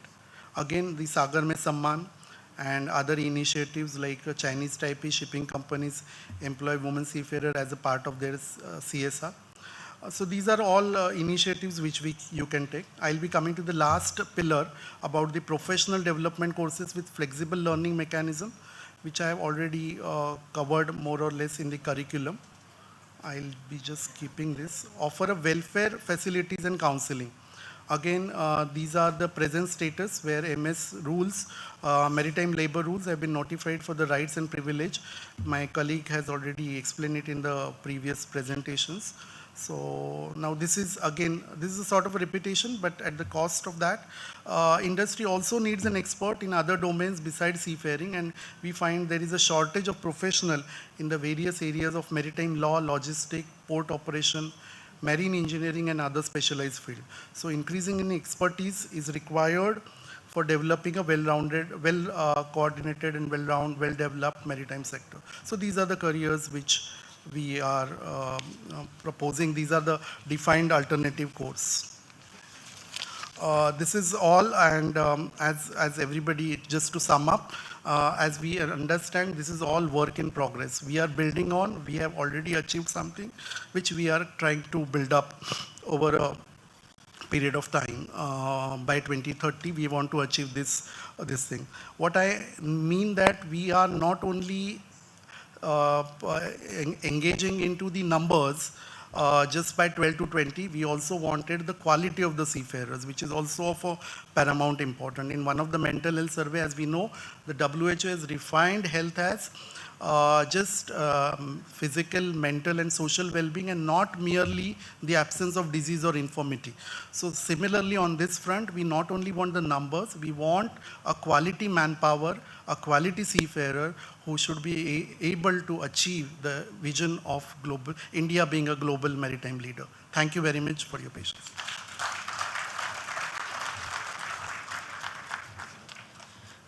Thank you, Dr. Sudhir Kohakare, for that very insightful presentation. I now request... Call DG only, not Azad. Okay. May I request our DG sir to please come up on stage to felicitate our 4 presenters. And may I request our presenters, Captain Manish Kumar, Captain Harinder Singh, Dr. Sudhir Kohakare, please, on stage.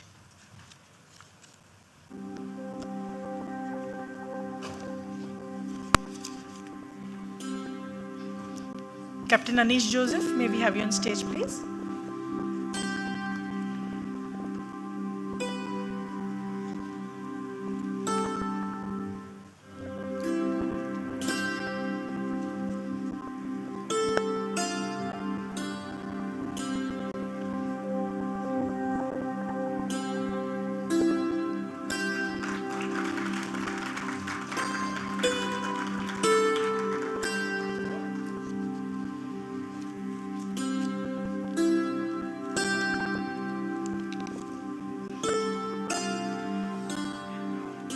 Captain Harinder Singh, please.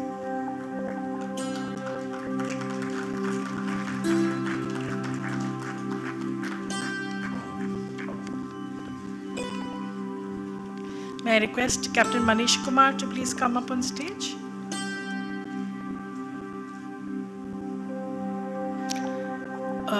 May I request Dr. Sudhir Kuhakare?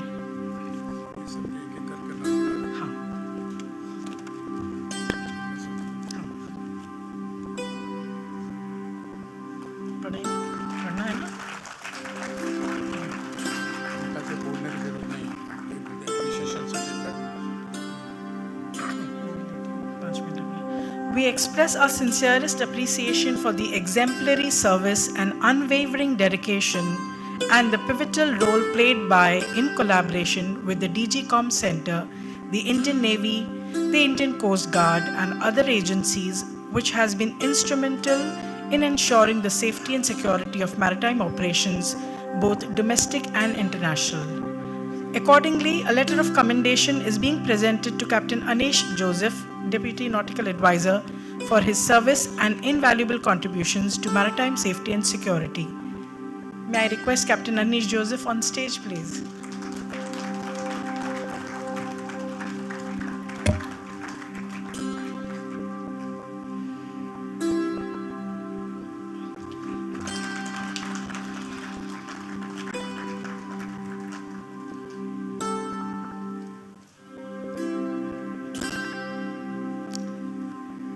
We express the sincerest appreciation for the exemplary service and the unwavering dedication and the pivotal role played by, in collaboration with the DGCOM Center, the Indian Navy, the Indian Coast Guard, and the other agencies, which have been instrumental in ensuring the safety and security of maritime operations, both domestic and international. Accordingly, a letter of commendation is being presented to Captain Harinder Singh, Nautical Surveyor, for his service and invaluable contributions to maritime safety and security. Captain Harinder Singh, please.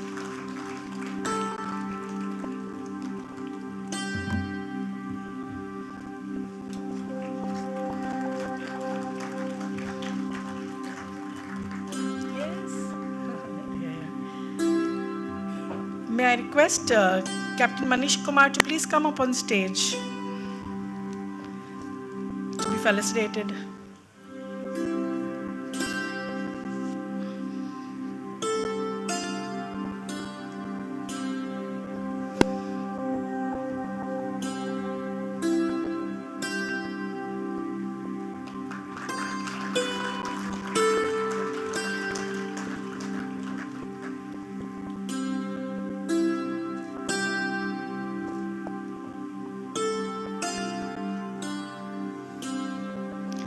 Thank you. May I request DG sir to please take a seat. We move on to our next session, which is a panel discussion on the topic Navigating the Future, Safety First. The session will be moderated by Captain MP Baseen, Chairman CMMI and MD of MSC. Over to you, Captain Baseen.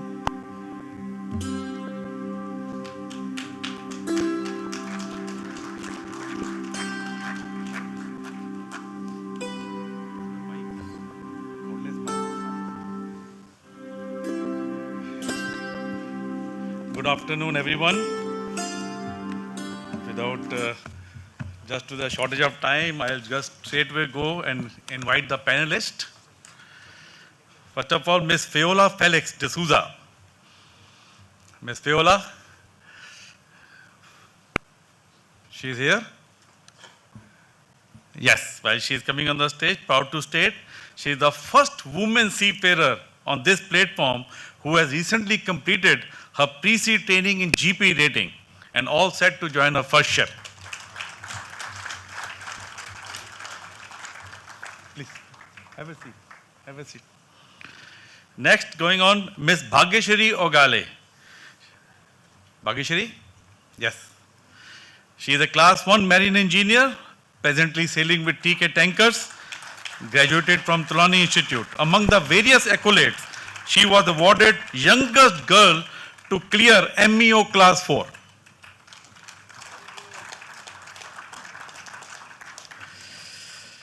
Next, Mr. Nitin Kurup.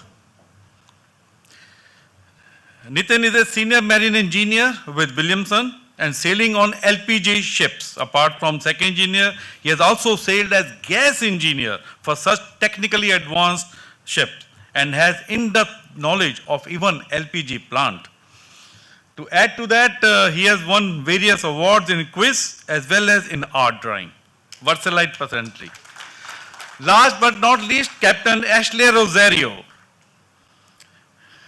Captain Ashley Rosario, having over 20 years experience as captain in command of vessel, pleased to advise that he has commanded yard delivery world largest container vessel, 24,000 TEU, fully manned by Indian manning.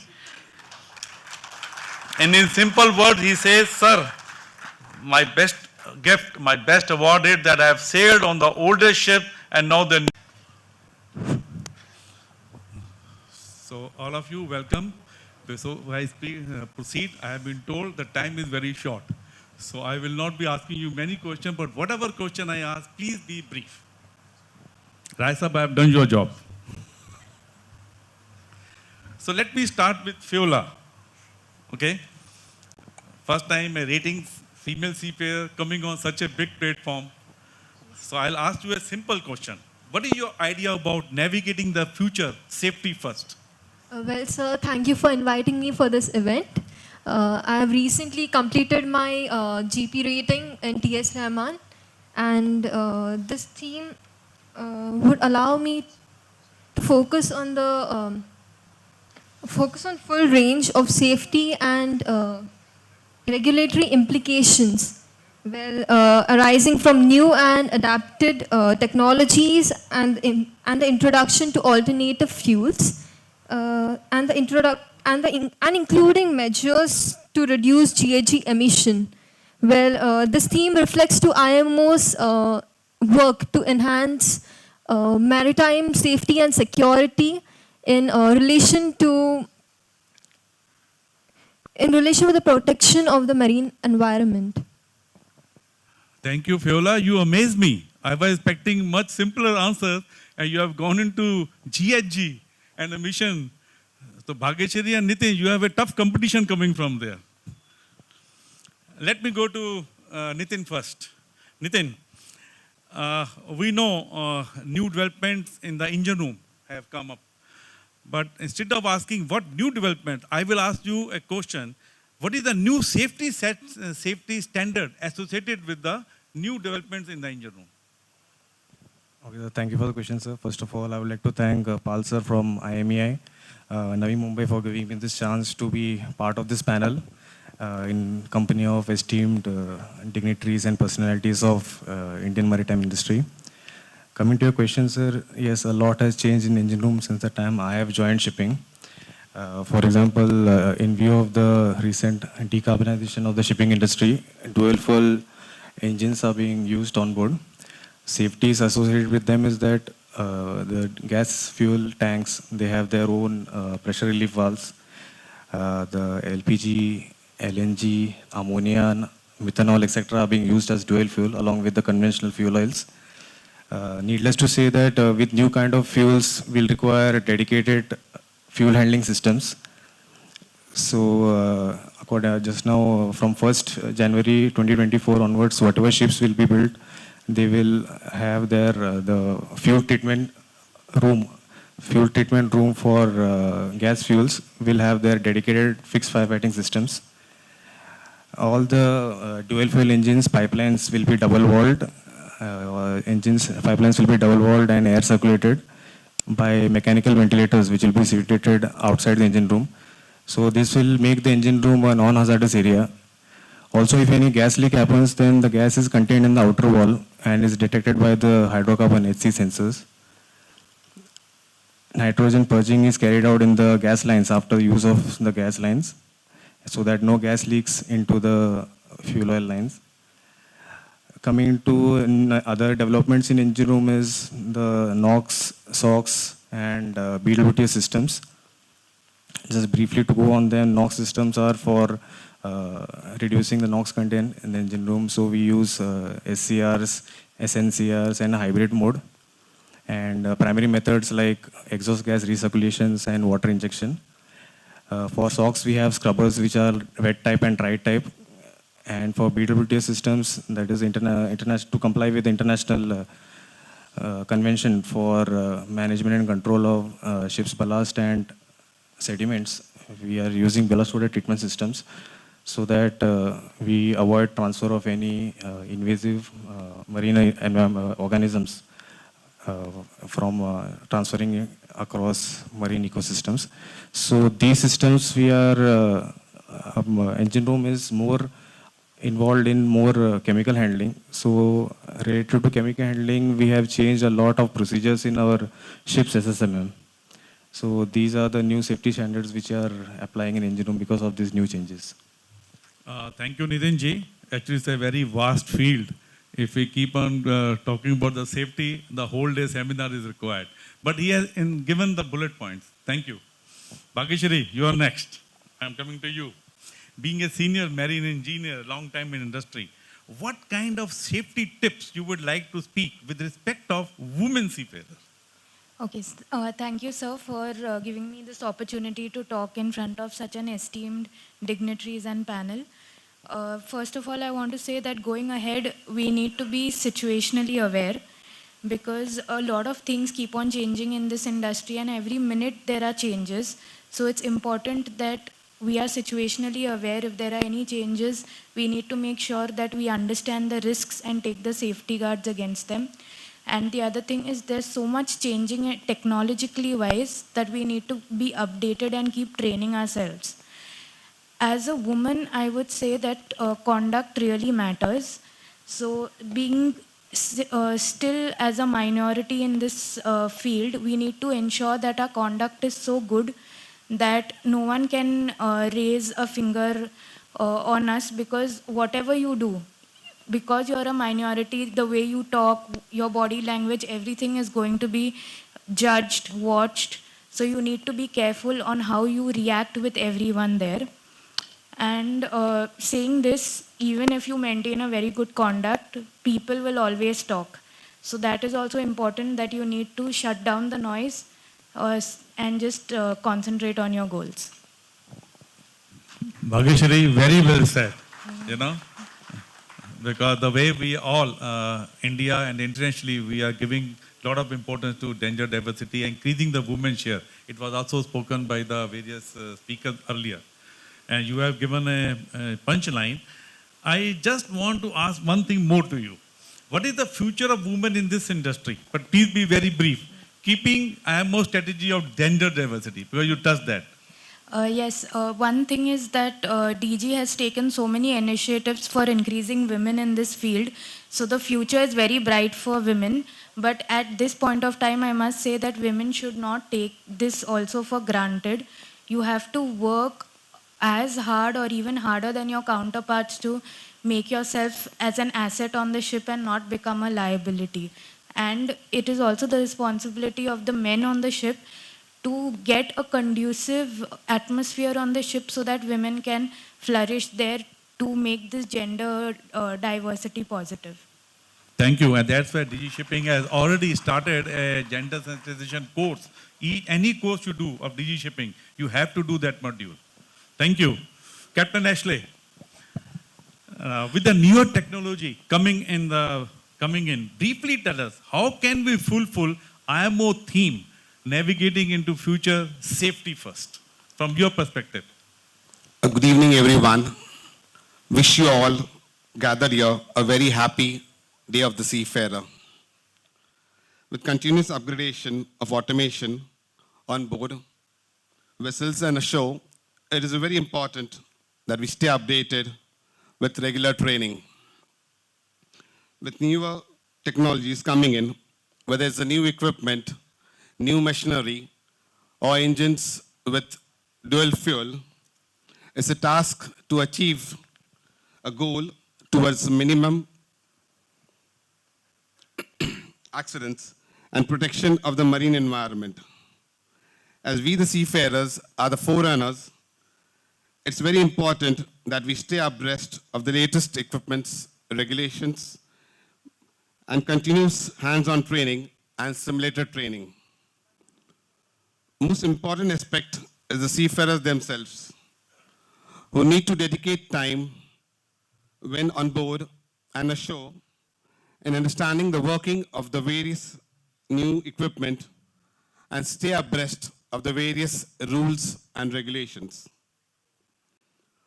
Most of the standard renowned companies have already running in various courses which are value added and are helping the seafarers in further training.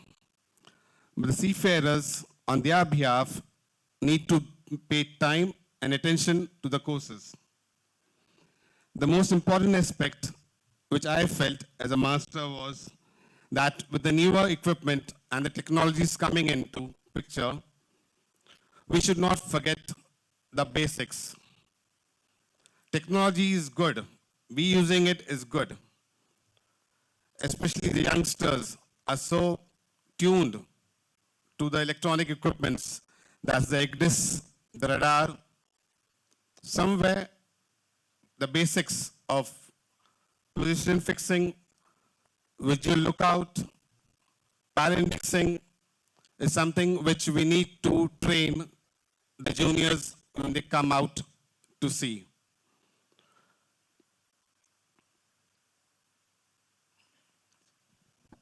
Thank you, Captain Ashley. I really like the point. We should not deviate from the basics. And recently there has been a talk also that the people are so much tuned to the on-screen that they are deviating from the basic navigational things. Last question to Fiola. I hope she will not surprise the audience now in this question. Okay. Tell me key points you think essential for seafarers in the coming future. Well, I think there are two key points for me. One is cyber security solutions and green technologies. As ships become more connected, cyber security has become critical. Advanced cyber security measures are being implemented to protect ships from cyber threats and ensure the integrity to onboard systems. Well, talking about green technologies, it's like to comply with the environmental regulations and to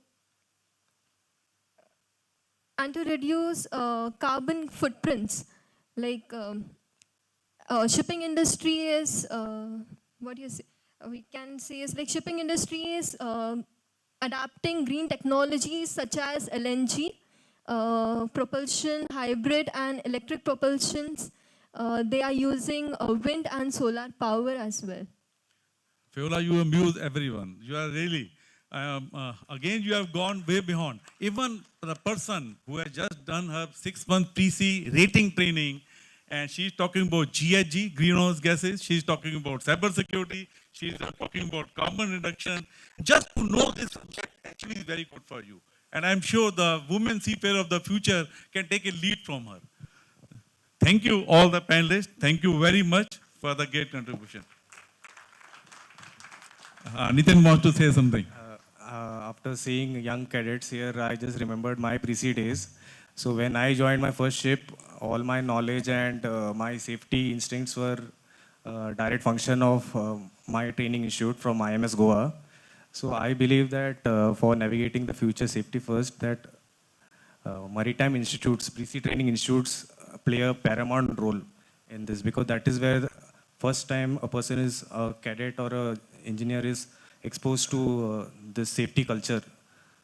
So I believe that training institutes are like the farmers who sow the seed of safety into the minds of young seafarers, which then grows into the safety culture of this entire maritime industry. Thank you.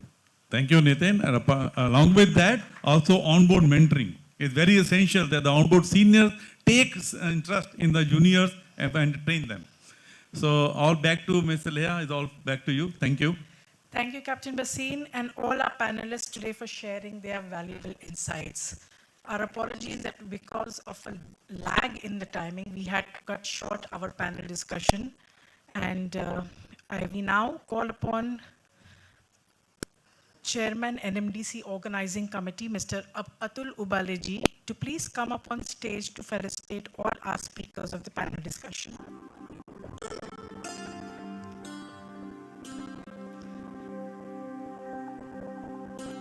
May I request Ms. Bhagyashree Ogale, please, to come forward to receive the memento.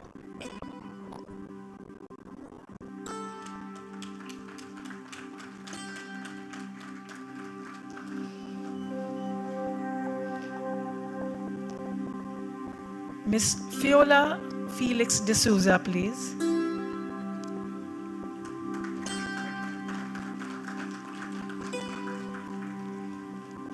Mr. Nitin Kurup.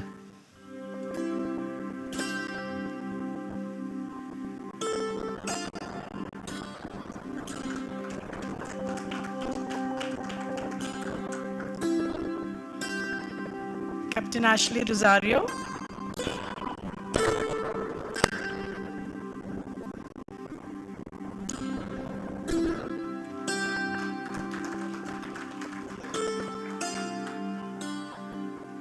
And finally, Captain Basin.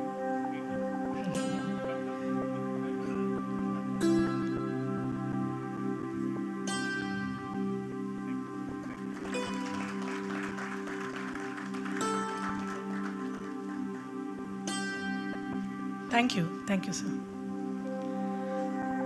We move on to our next segment for the day, where we will be releasing the NMDC souvenir for Day of the Seafarer.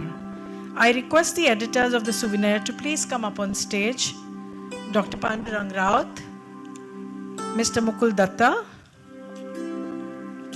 Mr. S.M. Rai, Mrs. Bharti Bhandarkar, who have been doing the arduous task of editor for nearly a decade now for these souvenirs. May I also request all our dignitaries to please come up on stage to release the souvenir.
More?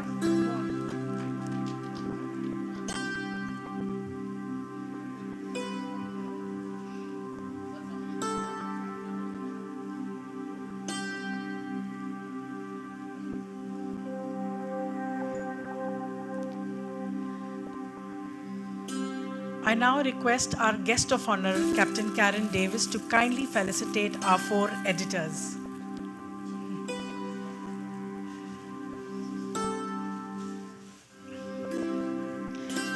May I request all our other dignitaries to please take their seats?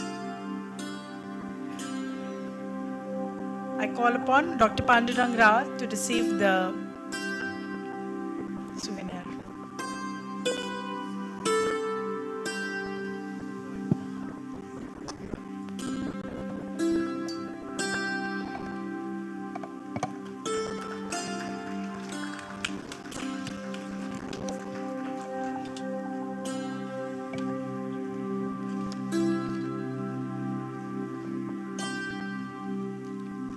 I request Mr. Mukul Datta, Shipping Master, to please come forward.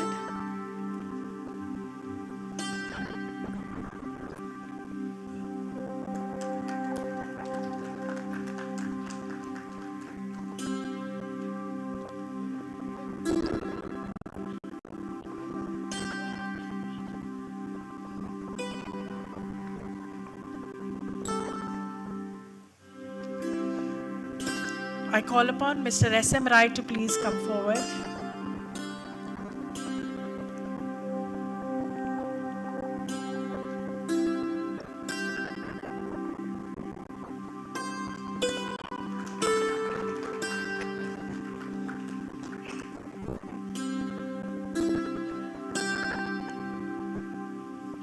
And I request Mr. Bharti Bhandarkar to please come forward.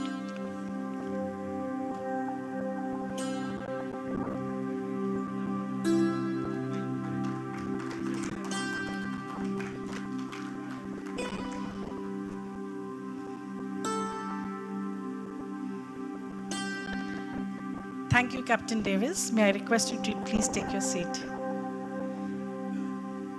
I request Chairman NMDC Central Committee and Director General of Shipping, Shri Shyam Jagannathan ji, to kindly address the gathering.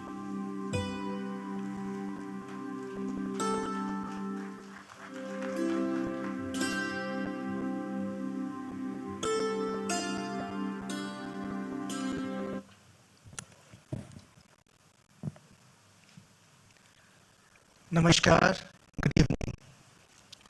Guest of honor, Captain Karen Davis, my eminent colleague and Vice Chairman of the NMDC Committee, CMD Shipping Corporation of India, Captain B.K. Tyagiji, NMDC Organizing Committee Chairman, Shri Atul Obaleji, guests from OCAM, eminent dignitaries from the maritime fraternity who are present here. It is indeed a privilege to be here on the occasion of the Day of Seafarers, commenced on 2011, the 14th edition, with the theme of navigating the future, safety first. We have had extensive presentations, and it is all in honor of the seafarer who goes beyond himself or herself, toiling away from the family, contributing, maintaining supply lines, ensuring essential cargo reaches, and being that critical human element that fuels the normal economy globally. It is a salute to these seafarers, and I will be brief. Being privileged and incumbent as the Director General of Shipping, today is a day of commitment and remembrance for us. From the Maritime Administration, our pledge to be there for our seafarers, to ensure their safety, their upskilling, their proper remuneration, good terms of employment, and also a healthy cover in terms of their next of kin, their near and dear. Allow me to briefly list out the tasks that we from the Director General of Shipping have flagged. Most of my eminent colleagues made presentations, slightly longish, that ran into the overspillage of time. But it is all in the honor of the seafarer. The first task, of course, is to take India as a maritime power from 12% to 20% in terms of seafaring. The second is to bring that shining light to how bright a career in seafaring is. And that does not mean just the mercantile marine, it also means the entire maritime domain. It was mentioned several career options, and these need to be pitched to make India one of the foremost mercantile marine powers globally.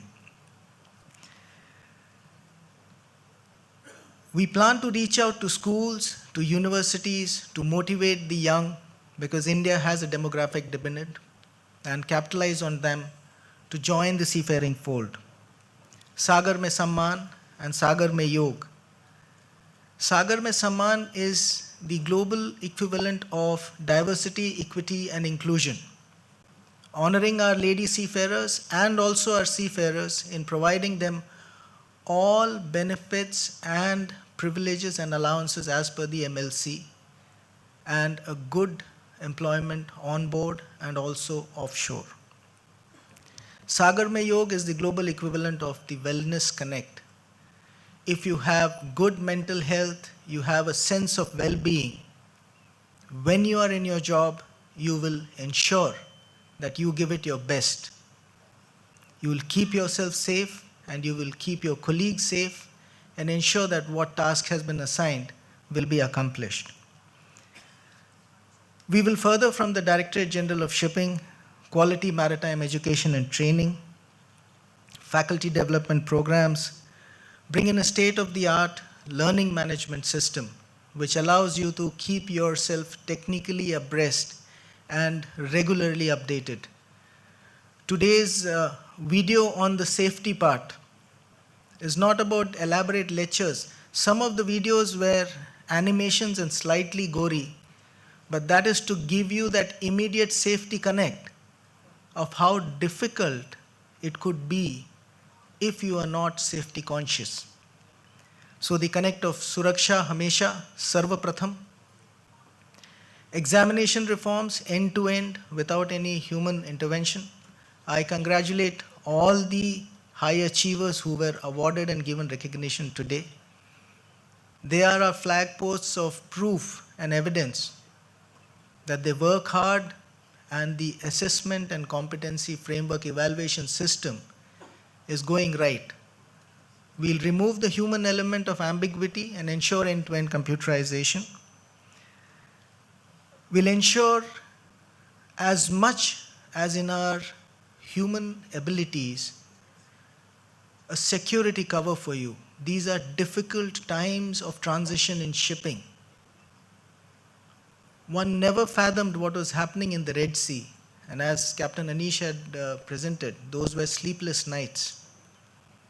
But it is nothing compared to the risk of a seafarer going into these difficult areas and performing what task has been assigned.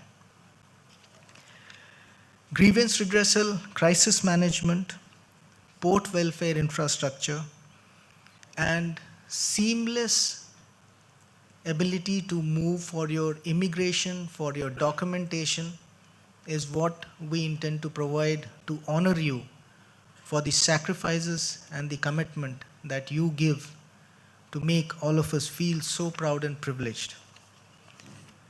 I'm thankful to Madam Karen Davis and her team of professionals who are collaborating with us. We do look forward to OCAMF to further this maritime journey, which is there not just for India, since they're doing it globally, and also as a knowledge partner very much at the IMO itself.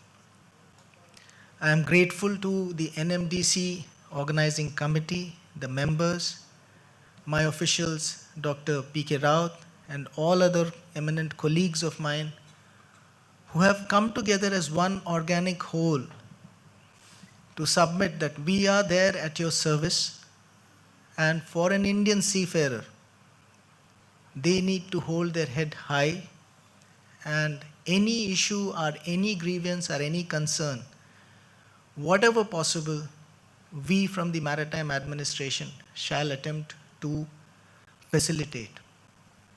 I am grateful for the organizers, for all the participants who have come together today. और आप सबको पुनः day of the seafarer की बहुत बहुत शुभकामनाएं, और आप सबसे तहे दिल से यही अनुरोध है कि एकजुट होके भारत का जो भविष्य है मैरिटाइम से जुड़ा हुआ उसे उजागर करें, and keep India shining as you contribute as ambassadors globally in the maritime firmament. Thank you so much. Jai Hind.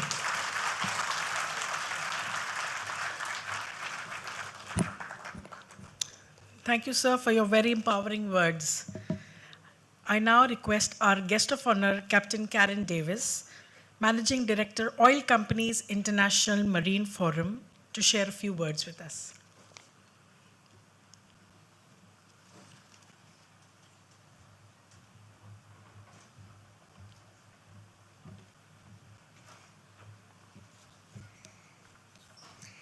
Good afternoon, everyone. It's been a long day, and I'll try to be brief.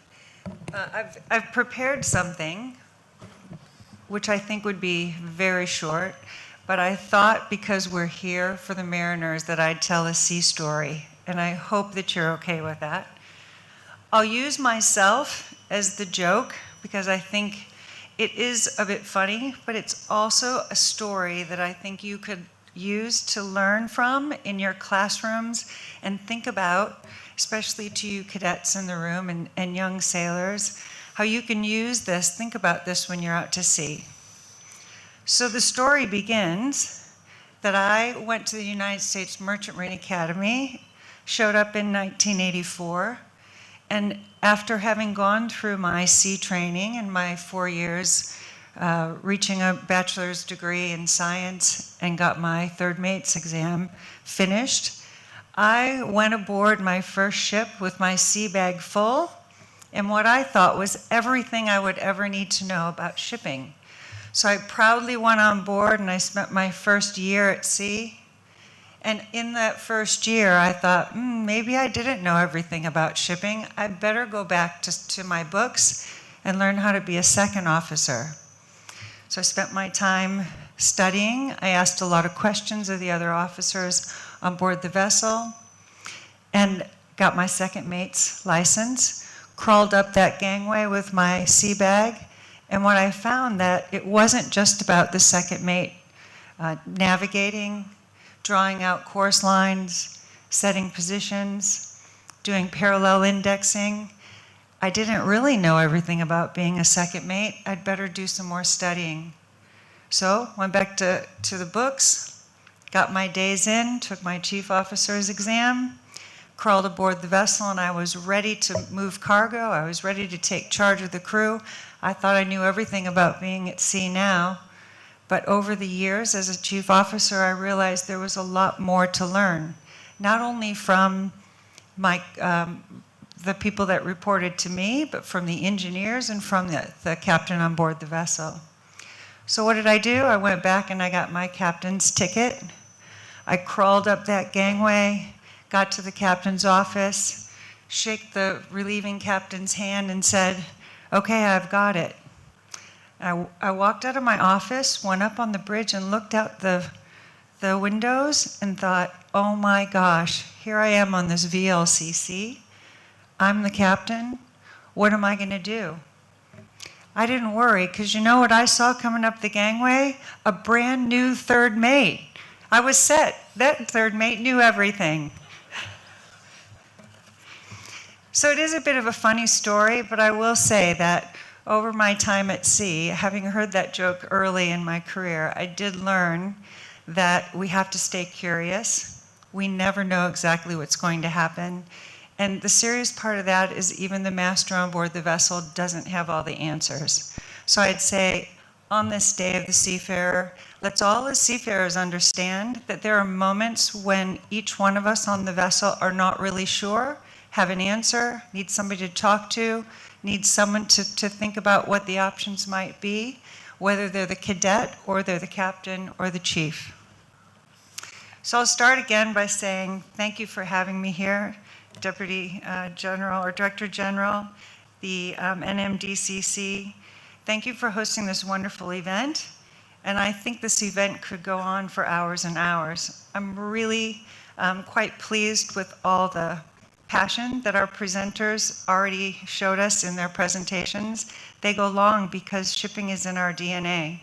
And if you go to sea, it becomes part of your heart. So I recognize that you need to get what's on your mind and in your heart out to the audience. And I think we've seen and heard during the day that there's a lot going on here in this country with the DG Shipping and with the ministry. So as OCIMF and as we represent OCIMF and have traveled to meet with the people within those organizations, we've been extremely pleased to see the honorable goals that you have to support the industry, to support the mariners within your country, and that you have really specific goals.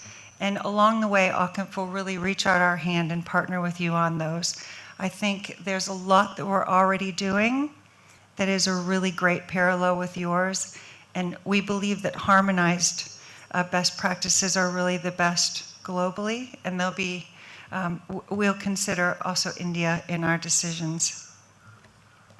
So this event gives us a great opportunity to reflect on the enormous contribution that seafarers make to the global economy. I enjoyed seeing Secretary General again on board a vessel, telling us about reflecting and really participating in the conversation. I also thought as I watched that video, there were a few things that the external people, those that aren't in the industry, would not have recognized. The Secretary General for me is usually at the IMO in a suit and tie. Today you saw him in a hard cap. He had safety gear on. You probably saw a flashlight in his pocket down in the engine room.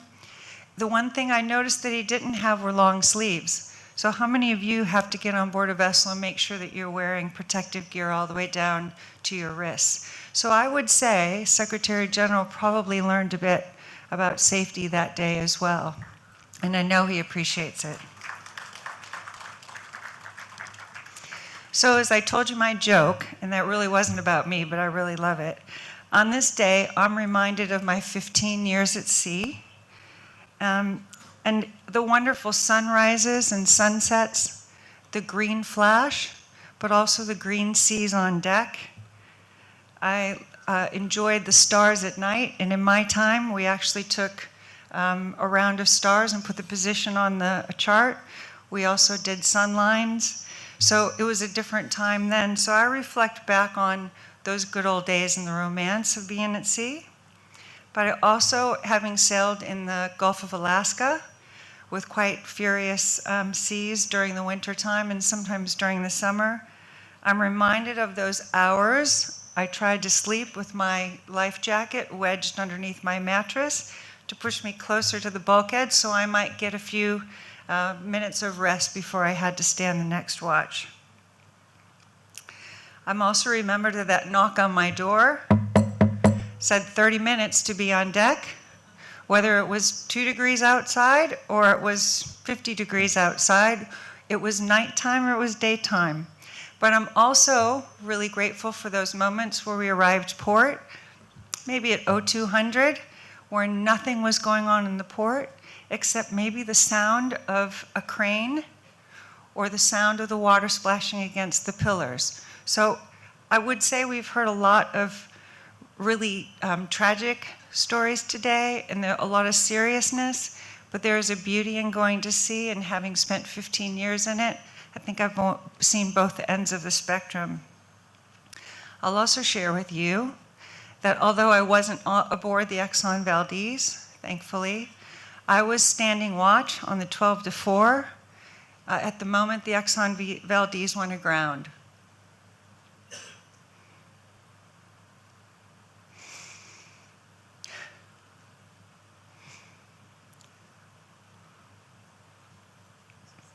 So I will remember that moment, hearing Captain Hazelwood call in that said he was hard aground on Bligh Reef. It's emotional for good reasons and for bad, because it was tragic. The water of Alaska turned black for a little while, but it was also wonderful because what happened in response to that became that there was less drinking on the ships. So I was able to go on board my watches without having to stand another, possibly. There were check-in points from Cape Hinchinbrook all the way up to the dock. There were standard rules around rest. So over time, although that was tragic for the state of Alaska at the time, and possibly tragic for us seamen because we were really looked down upon for a little bit in Alaska, we also were resilient We resolved the issues, and look how much stronger we are today. My colleagues will tell you I can be okay on a sinking ship, but if I talk about something that's near and dear to my heart, or I thank them for something I'm doing, you might see tears, so don't be afraid. Okay, so I'd also like to reflect that I have some fond memories of many, many shipmates. Not only the ones that I remember fondly because I was friends with them, but also challenging to me.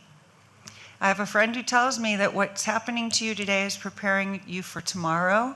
So all of those gnarly, tough chiefs or captains that I dealt with over time, if you look through what they're trying to do, why they're questioning you, they are preparing you for that moment when you might need to know the tough answer. So I would offer to the cadets again, when you think you might be being picked on, possibly you are and you need to talk about that, but probably there's somewhere deep in that master or chief's mind that he's trying to give you some guidance. So after 15 years ashore, after 15 years at sea, I transferred ashore, as many of us do, and I liked that we were sharing that there is life after sea for both men and women. So there's a lot of opportunity in the supply chain. The next half of my career was in supporting the mariners on board the ships that I had sailed upon, and in making sure that the companies that we chartered to operate our vessels or on our own vessels were well maintained and run, and that crews were trained well, fed well, and well cared for. The work eventually led me to OCIMF, and I say it led me to OCIMF because I can tell you in 1994, as a chief officer, I had my first SIRE inspection and probably was a bit scared that I might fail that SIRE inspection, but over time recognized that inspections are what really train you for what you need to know. And specifically with the SIRE inspection protocol, because the questions were published, we knew it was going to be asked. It gave us an opportunity to really prepare ourselves for what we needed to know. It really wasn't to be prepared for the SIRE inspector, it was really to be prepared for knowing your ship. If I may, I'd like to share a little bit about OCIMF. I'm quite proud of the Oil Companies International Marine Forum.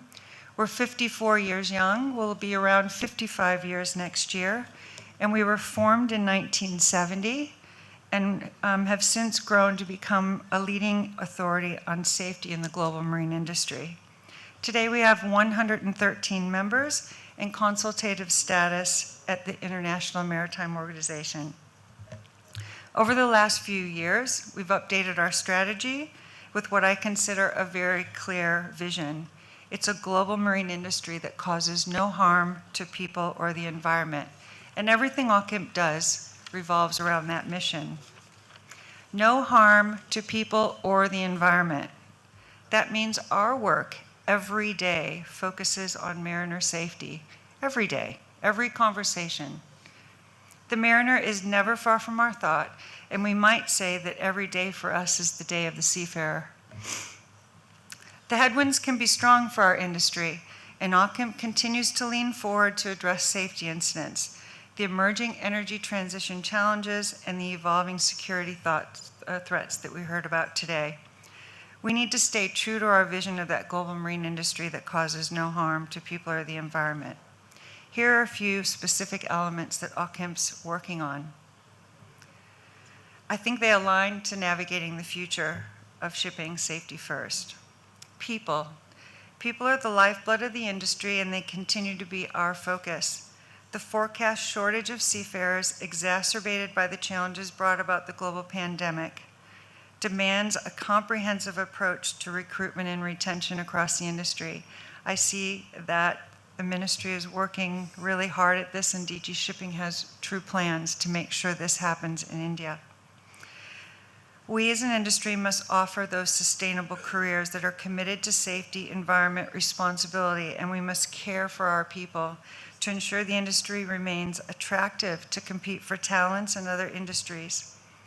As an organization, we've established the Human Factors Committee, and we apply human factors that lens in everything we do, from our best practices to our inspection programs. We're young in human factors. The human factor has been around for a long time, but we've just started to try to put that in our conversations. Safety, with our member companies and the support of our shipping companies, we have seen a drastic reduction of large oil spills as well as serious accidents in the oil and gas related marine industry. It's really through the improvement in design and operations and best practices, and we'd like to give some credence that our SIRE inspection program has helped that. But our industry is still challenged, and although the number and severity of spills have plateaued, in the last year there were still 10 oil spills greater than 7 tons. And across the wider shipping industry, we still see an average rate of 20 times, a fatality rate of 20 times that of onshore jobs and 5 times greater than the construction industry. If you then throw in the mix of the new emerging alternative fuels, the value and importance of what we do in creating best practices has never been so paramount. At Occasion, we believe the human factor will provide the next step towards no harm.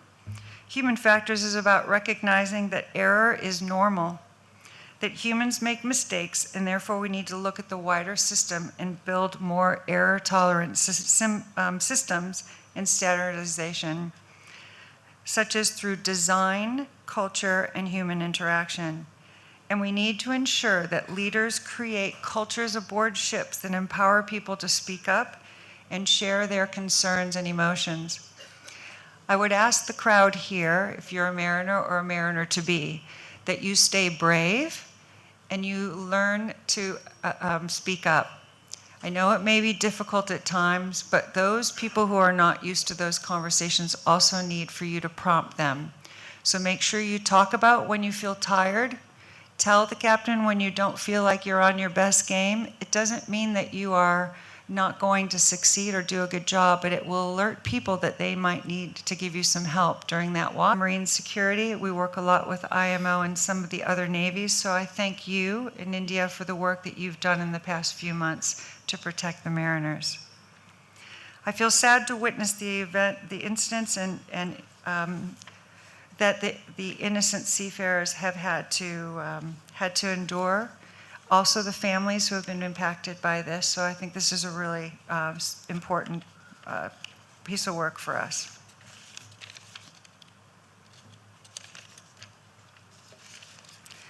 OCIMF is updating our best management practices to enhance marine security for vessels and mariners, and I know Anish will be working on that with us. It's in an effort to address the increasing and changing geopolitical situations and provide mariners new tools. We don't know what those new tools are yet, but unfortunately we're learning every day about what those might be. We're also learning about doing work on emissions. We've consciously increased our advocacy across all relevant IMO activities and in our role as consultant to the IMO, which we proudly have held since 1971. So in closing, I'd like to thank you again for having us, and I'd like to share just one more story. As a woman mariner, it is possible to have it all. Went to sea for 15 years, came ashore, had 2 beautiful children with a husband who also is in the maritime industry. So as you can imagine, when our boys, I have 2 boys, were growing up, they had to deal with all kinds of mariner terminology. I can even tell you that my husband used to say, "Put a line up," when he'd walk our son across the street. So when my oldest son was in school in Montessori, he was about 3.5 years old. In the morning, the children would sit around in a circle, and his teacher on this particular morning said, "Okay, kids, tell us how you say hello in the morning," because it's quite a multinational school. One little boy said, "Bon dia." The other person said, "Hola." The other person said, "Namaste." When it got to my son, he said, "Safety first."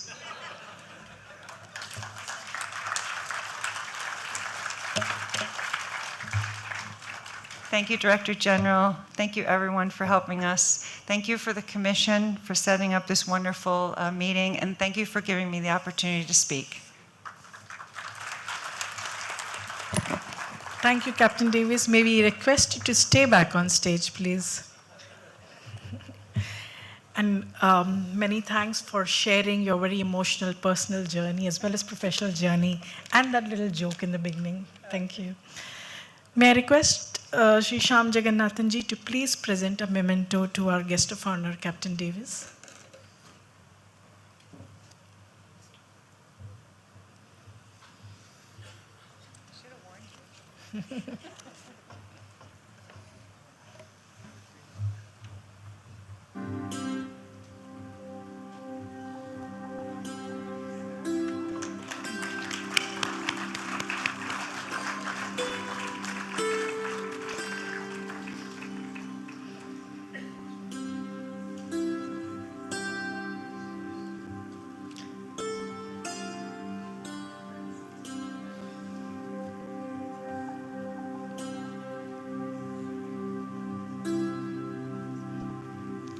Thank you, DG sir. We proceed into our next segment, which is the cultural segment, where we have a few skits being presented by our students. The first skit is by the final year BTech students of Samudra Institute of Maritime Studies, the title for which is Take 5. The skit will be performed by Cadet Aditya Khapekar, Cadet Daksh Minhas, Gurisimar Singh, Manan Verma, Navik Shyamanur, Ritesh Sharma, Cornelius Rodriguez, Sarthak Srivastav, and Yash Verma.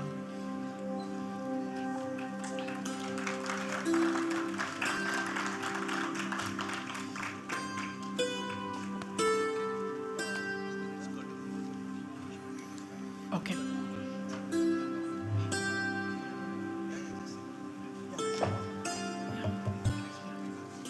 Kindly bear with us for 2 minutes. We are just clearing the tables.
यहाँ पकड़ है sir.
Good evening, ladies and gentlemen. Today, we Team Samundra are here to perform our skit titled Take 5. During this skit, you will be seeing day-to-day operations on board ships, which are very simple to execute, and yet, due to negligence from the staff, result in breaches of safety and near misses. Each breach of safety presented in the skit will be marked by a flashcard. Towards the end of the skit, we will be telling you about how to stay safety conscious on board. So without any further delay, I would like to welcome you on board MV Dolly. Here, we can see the second officer that is on his duty in the cargo control room. And on the other side, we have the deck cadet going to meet the engine cadet in the engine room.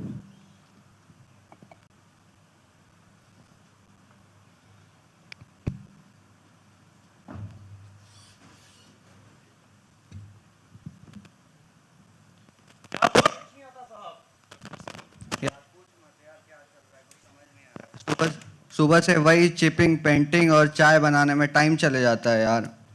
चाय बनाना? चाय तो मैं भी बना रहा हूँ। यार वो सब तो ठीक है, पर ब्रिज पे जाके इतने सारे बटन्स, लाइट्स और डिस्प्ले देख के कुछ समझ नहीं आता है यार। ऐसे लगता है ये मेरे से नहीं हो पाएगा। थेरोटिकली ये तो आसान लगता था इंस्टीट्यूट में पढ़ के, पर यार प्रैक्टिकली समझ नहीं आ रहा है। अरे तू ब्रिज की बात कर रहा है? ये पूरे इंजन रूम को देख, कितनी बड़ी बड़ी मशीनरीज हैं, मोटी मोटी पाइपलाइंस है। तुझे लगता है मैं टेंशन लेता हूँ? नहीं, ये तो खुद चलती हैं। तू टेंशन ना ले, जब तू नया नया था तो ऐसा होता है। मेरे साथ भी हुआ था, मुझे भी साथ में ऐसा ही लगा था। धीरे धीरे समय निकलते निकलते आदत पड़ गई। Hello Hello, ECR. This is second officer from CCR cargo Second control. officer? हाँ जी, मैं ये पूछना चाहता था कि डेक कैडेट उधर है इंजन रूम में। Deck cadet? हाँ, यहाँ पे ब्लास्टिंग शुरू होने वाली है और वो अभी तक CCR में नहीं आया। सर वो तो नहीं है सर यहाँ पे। उसे ढूंढो और उसे CCR भेजो। ठीक है सर, भेज देता हूँ। जा ना।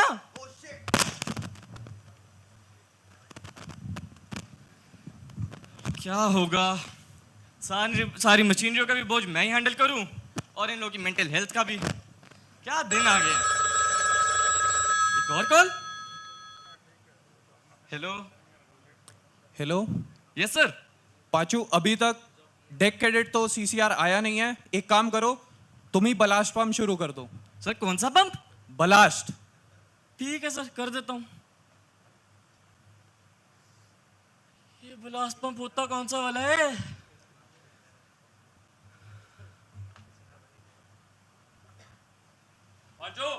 Good morning sir. क्या कर रहा है? सर मैं ब्लास्ट पंप ऑन कर रहा था सर। Ballast pump? जी सर। तो ऑन कर। हाँ करता हूँ। कौन सा टैंक पे ट्रांसफर ले रहा है? टैंक? तुझे पता भी है ब्लास्टिंग क्या होता है? सर पढ़ा तो था, अब भूल गया। तू नालायक।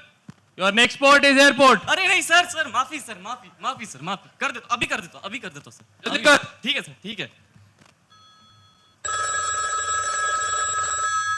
हेलो सर, कौन से टैंक में करना है सर? तुम मुझसे अभी ये टैंक पूछ रहे हो? जब मैंने तुम्हें ब्लास्टिंग शुरू करने के लिए बोला था, तुम्हें ये तब मेरे से पूछना चाहिए था। सॉरी सर, बता तो दो कौन सा टैंक करना है। 3 पोर्ट। सर पोर्ट माने लेफ्ट? तुम मेरे से लेफ्ट राइट पोर्ट स्टारबोर्ड अगर तुम्हें नहीं समझ में आता, तुम शिप पे क्या कर रहे हो? You are good for nothing. अरे सर मैं करता हूँ, समझ लूंगा सर, कोई दिक्कत नहीं।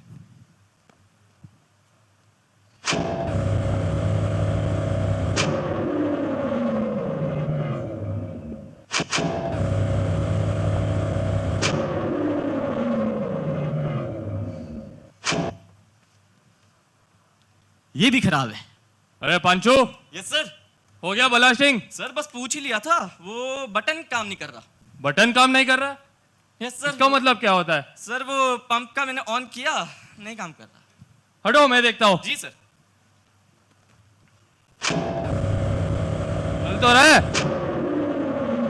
अब नहीं चल रहा सर। तूने ही कुछ किया होगा। चल पंप देखते हैं। मोटरमैन, वो मोटरमैन इधर आ। देखो ये बोल रहा है पंप काम नहीं कर रहा है, पंप का फ्रीनेस चेक कर। अरे तेरे को नहीं होंदा, तू साइड में हो जा और थम जा, मैं देखता हूँ साहब जी। साहब जी शाफ्ट तो घूम रहा है। शाफ्ट घूम रहा है तब तो पंप ठीक है, शायद मोटर में ही कुछ दिक्कत होगा, बट मोटर का काम तो हमारा नहीं है। जाओ बत्ती साहब को बुलाओ। बत्ती साहब मेरे प्यारे बत्ती साहब। Short up, you nonsense cadet. ये कोई सिंगिंग शो चल रहा है क्या जो तुम उधर गाते हुए आ रहा है? की प्रॉब्लम बोलो। सर वो पंप काम नहीं कर रहा और अभी आपको बुला रहे हैं। पंप काम नहीं कर रहा, अभी देखता है, चलो।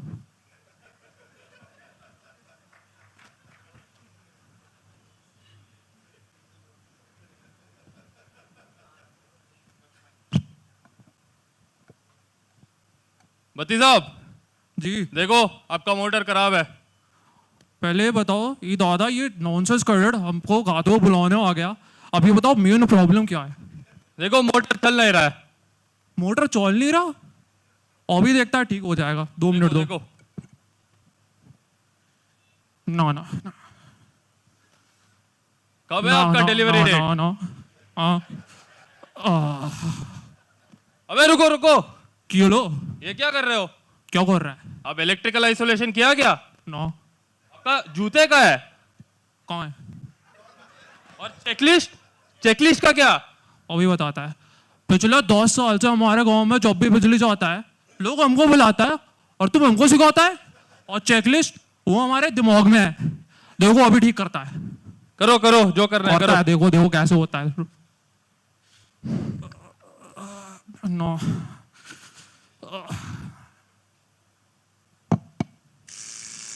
करंट लग गया। इसीलिए मैं बोला था आपको शूज पहनने के लिए। बोला था। देखो एक और बार। हम नहीं कर रहे बाबा, हमको करंट लग गया, हम नहीं छू रहा इसको। अरे अभी क्या करे, वो तो ब्लास्ट करने बोल। किस चीज का अलार्म है ये? सर आप सेकंड हो, मुझसे क्यों पूछ रहे हो? अरे पता है, लगता है फायर अलार्म है। अरे शिप छोड़नी है क्या साहब जी? शिप क्यों छोड़ना है? जाके फायर कंट्रोल स्टेशन में देख अलार्म कहाँ लगा है। ईसीआर साहब जी, ईसीआर? ईसीआर पे आग कैसे लग सकता है? Sir kettle. केटल पड़ गया था? हाँ। एक्सटिंग्विशर ले।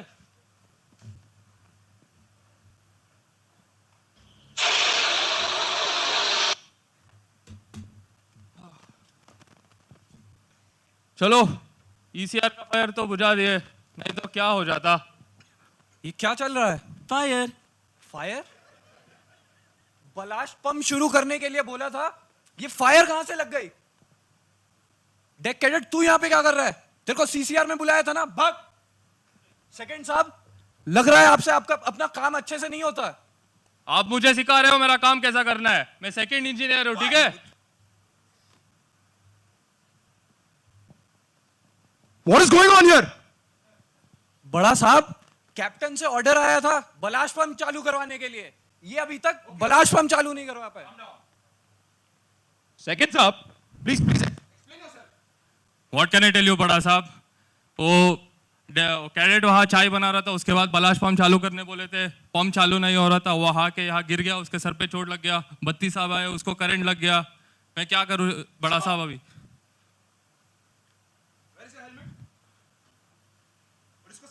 लगा है। ये इलेक्ट्रिकल ऑफिसर है, इलेक्ट्रिकल शॉक लग रहा है, और ये बुड्ढे को तो पहले से ही लगा है।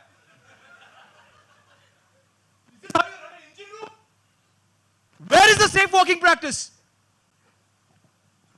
बड़ा साहब, ये मेरी शिप पर क्या चल रहा है? और ये आग कैसे लगी? और तुम यहाँ पे क्या कर रहे हो? सर वो मैं ईसीआर में सर केटल से चाय बना रहा था, और सर फिर सॉरी सर, सॉरी सर। बड़ा साहब, अब आप ही इन्हें संभालें।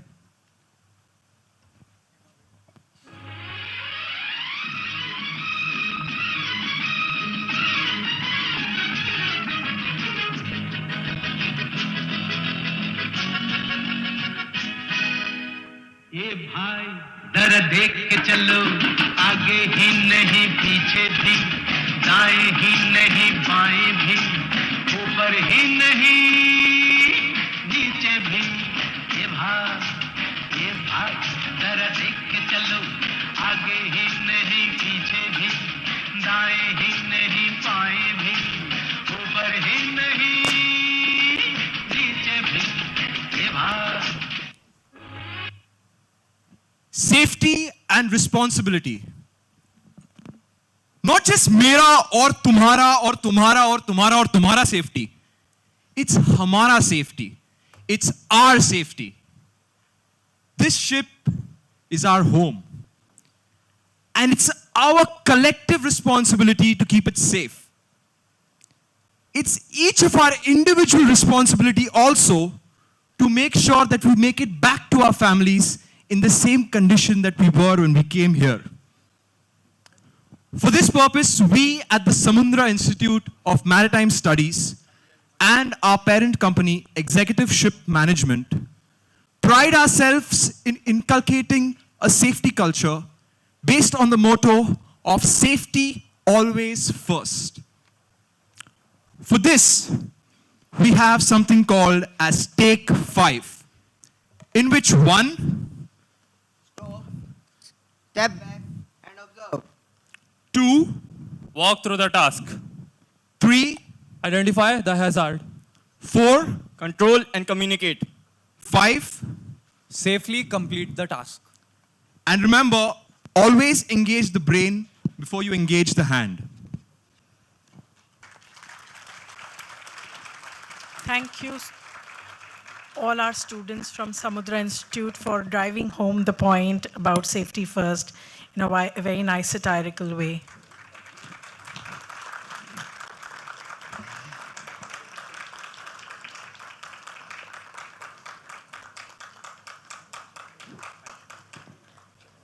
Our next skit today is by the students of Anglo-Eastern Maritime Academy, the title for which is Safety First. The skit will be performed by Riz Rodrigues, Vishnu Satish, Subaya, and Harshal Parker.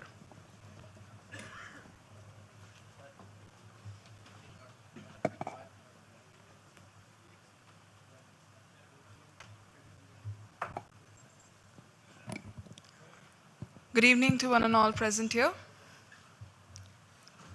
Safety on board ships is not merely a regulatory requirement, but a fundamental necessity for the maritime industry.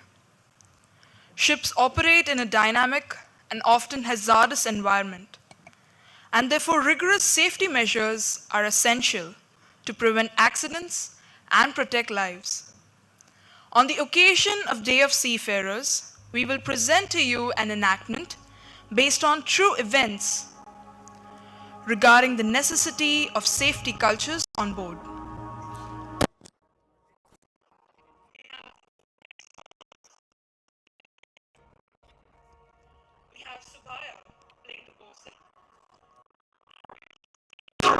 Second officer. In the year of 2009, a ship loaded with iron ore from an Australian port faced a catastrophic accident of one of its crew members. The ship was alongside in the discharge port at China, and the abled seaman was on his gangway watch. He saw the boatswain greasing the hatch covers as there was a difficulty in opening it. The AB told the boatswain to take over the gangway watch while he did the greasing. No accident can take place by one mistake alone. It is always a series of mistakes that cause such accidents. Now, since the AB had done greasing multiple times, he did not find it necessary to wear his personal protective equipment, such as the eye goggles and a safety helmet. Here is mistake number 1. On the hatch cover, the greasing points were not marked nor stenciled, and neither did the boatswain show the greasing points to the AB before handing over the job. Here is mistake number 2. Coming to the last and final mistake, number 3. The grease nipple and the hydraulic air vent looked very similar. So the AB started pumping grease into the hydraulic air vent. And since the grease wouldn't go in, the AB assumed it is clogged and decided to replace it. The hydraulic pump vent was kept off for more than a day, and hence there was pressure built up inside. When the vent head was removed, the pressurized oil and the vent head hit him with tremendous force in the right eye.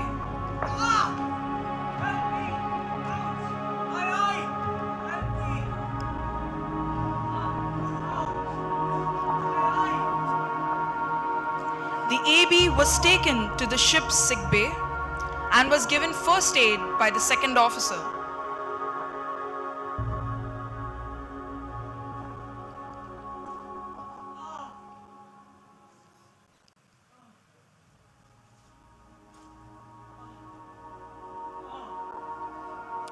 He was later transferred to the nearest hospital. The report showed loss of sight in the right eye, making the AB unfit for sea service. Now, what if this process was done right? Let's rewind.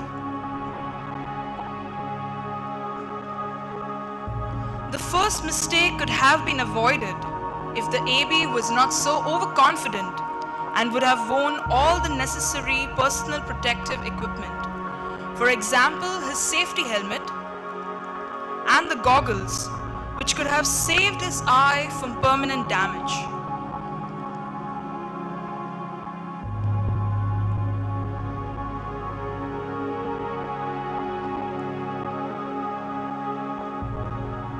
The next mistake could have been avoided by stenciling the greasing points, or the bosun could have showed the AB the greasing points before handing over the job to him.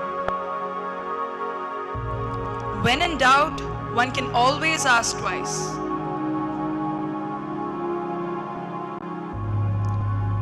An accident like this can affect the individual himself, their career, their family.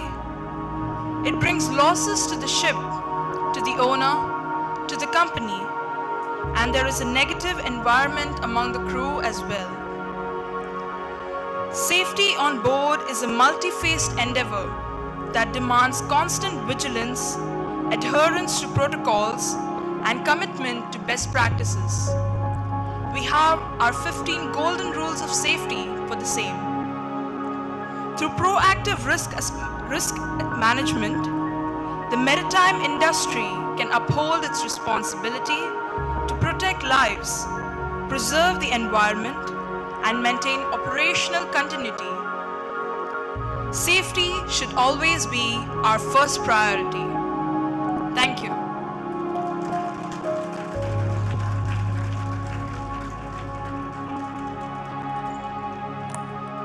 Thank you to our dear students for a wonderful performance. I now request Vice Chairman NMDC Central Committee and Chairman Managing Director SCI, Captain B.K. Tyagiji, to kindly come on stage to present the students with a memento. I request the students of Samudra Institute to please come up on stage along with their coordinator.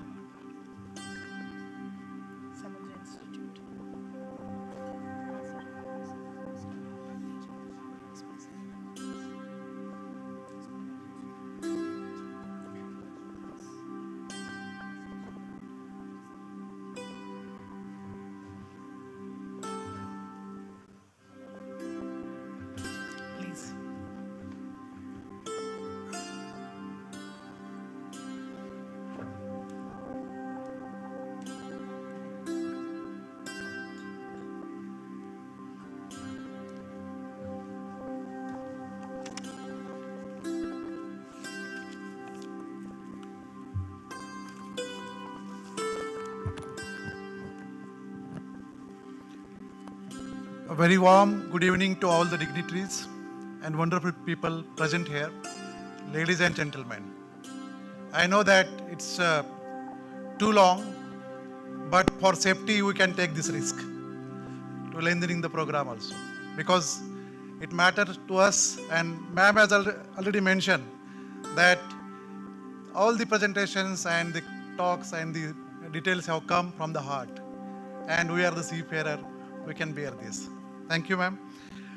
George William Curtis, an American writer and editor and public speaker, once said, "It's not the ship so much as the skillful sailing that assures the prosperous voyage." It depicts the importance of the seafarer in shipping. It's my honor and privilege to present the vote of thanks in the splendid gathering assembled here to celebrate the International Day of the Seafarer, to recognize the invaluable contributions of seafarers worldwide. I would like to generously thank Mr. Arsenio Dominios, Secretary General IMO, for his warm message asserting that the seafarers are performing the job with highest level of safety and they are always ready to tackle the emergency situations. I am greatly thankful to Sri Sarbananda Sonowalji, Union Cabinet Minister of Ministry of Ports, Shipping and Waterways.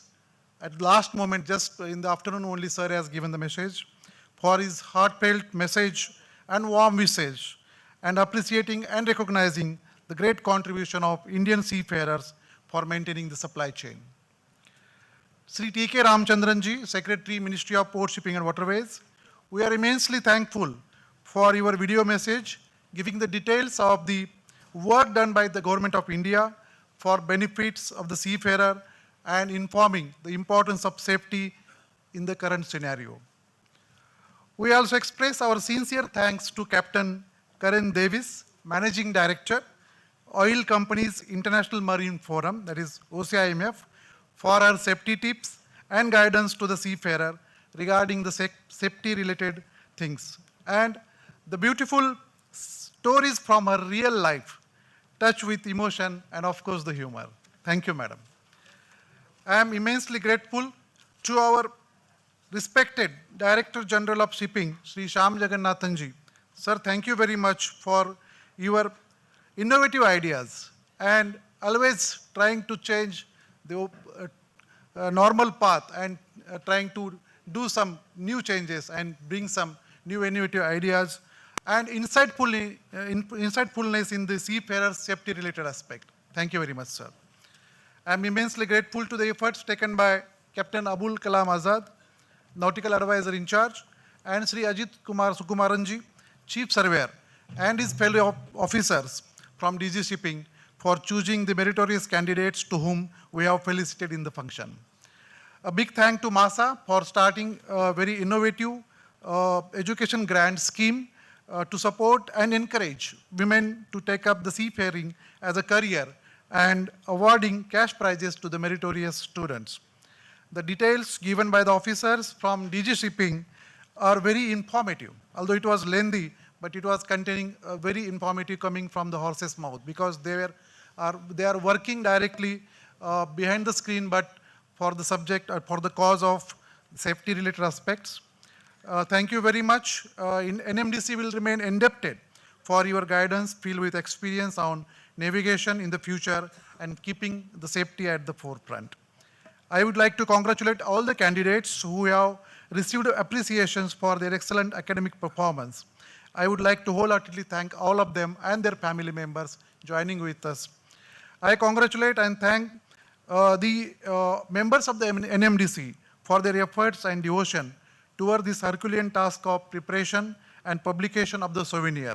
I will thank the editorial team, because they have done a lot of hard work and for bringing this souvenir. My thanks goes to the seafarer who have performed excellent skits here and informed the inherent safety-related tips. My immense thanks go to Captain B.K. Tyagi sir, CMD SCI, for his welcome address and providing all the guidance for this program. Even I express my deepest gratitude to Sri Atul Ubaleji, Director BNT SCI, and Chairman NMDC NMDC Organizing Committee for his true guidance for this function.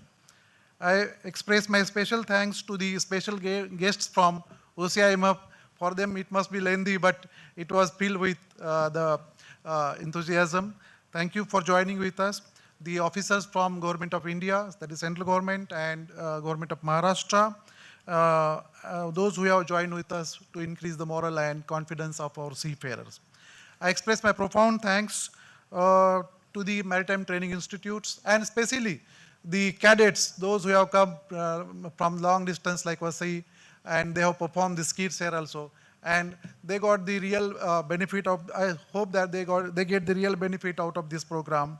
The RPSL, MTOs, unions in the maritime field in India and abroad, and those who have not only with us, but those who are joining this event from the ships also. So thank you very much.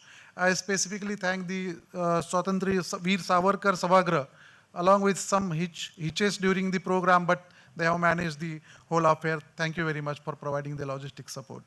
I'm grateful and thankful to the print and electronic media for joining us and giving the wide publicity to this ceremony.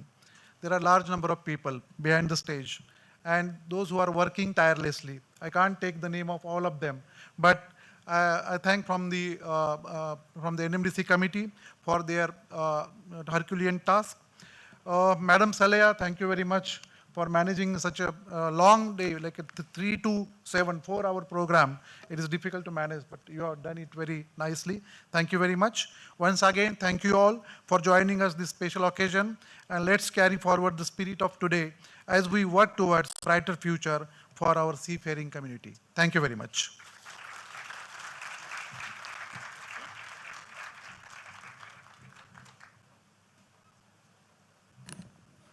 Sir, before we conclude today's program, I would request our DG Shipping if we can come at least felicitate our compare for the day. She has done an effortless job, and thanks on behalf of the NMDC committee for doing a good job. Salaya, please.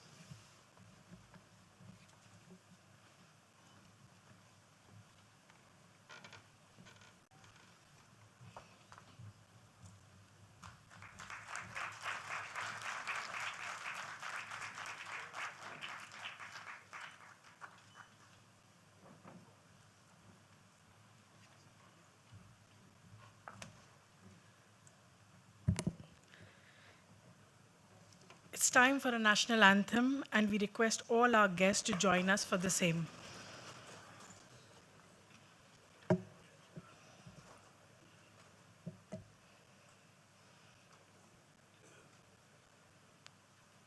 जनगण मन अधिनायक जय हे भारत भाग्य विधाता पंजाब सिंध गुजरात मराठा द्राविड उत्कल बंगा विंध्य हिमाचल यमुना गंगा उच्चल जलधि तरंगा तव शुभ नामे जागे तव शुभ आशीष मांगे गाहे तव जय गाथा जन गण मंगलदायक जय हे भारत भाग्य विधाता जय हे जय हे जय हे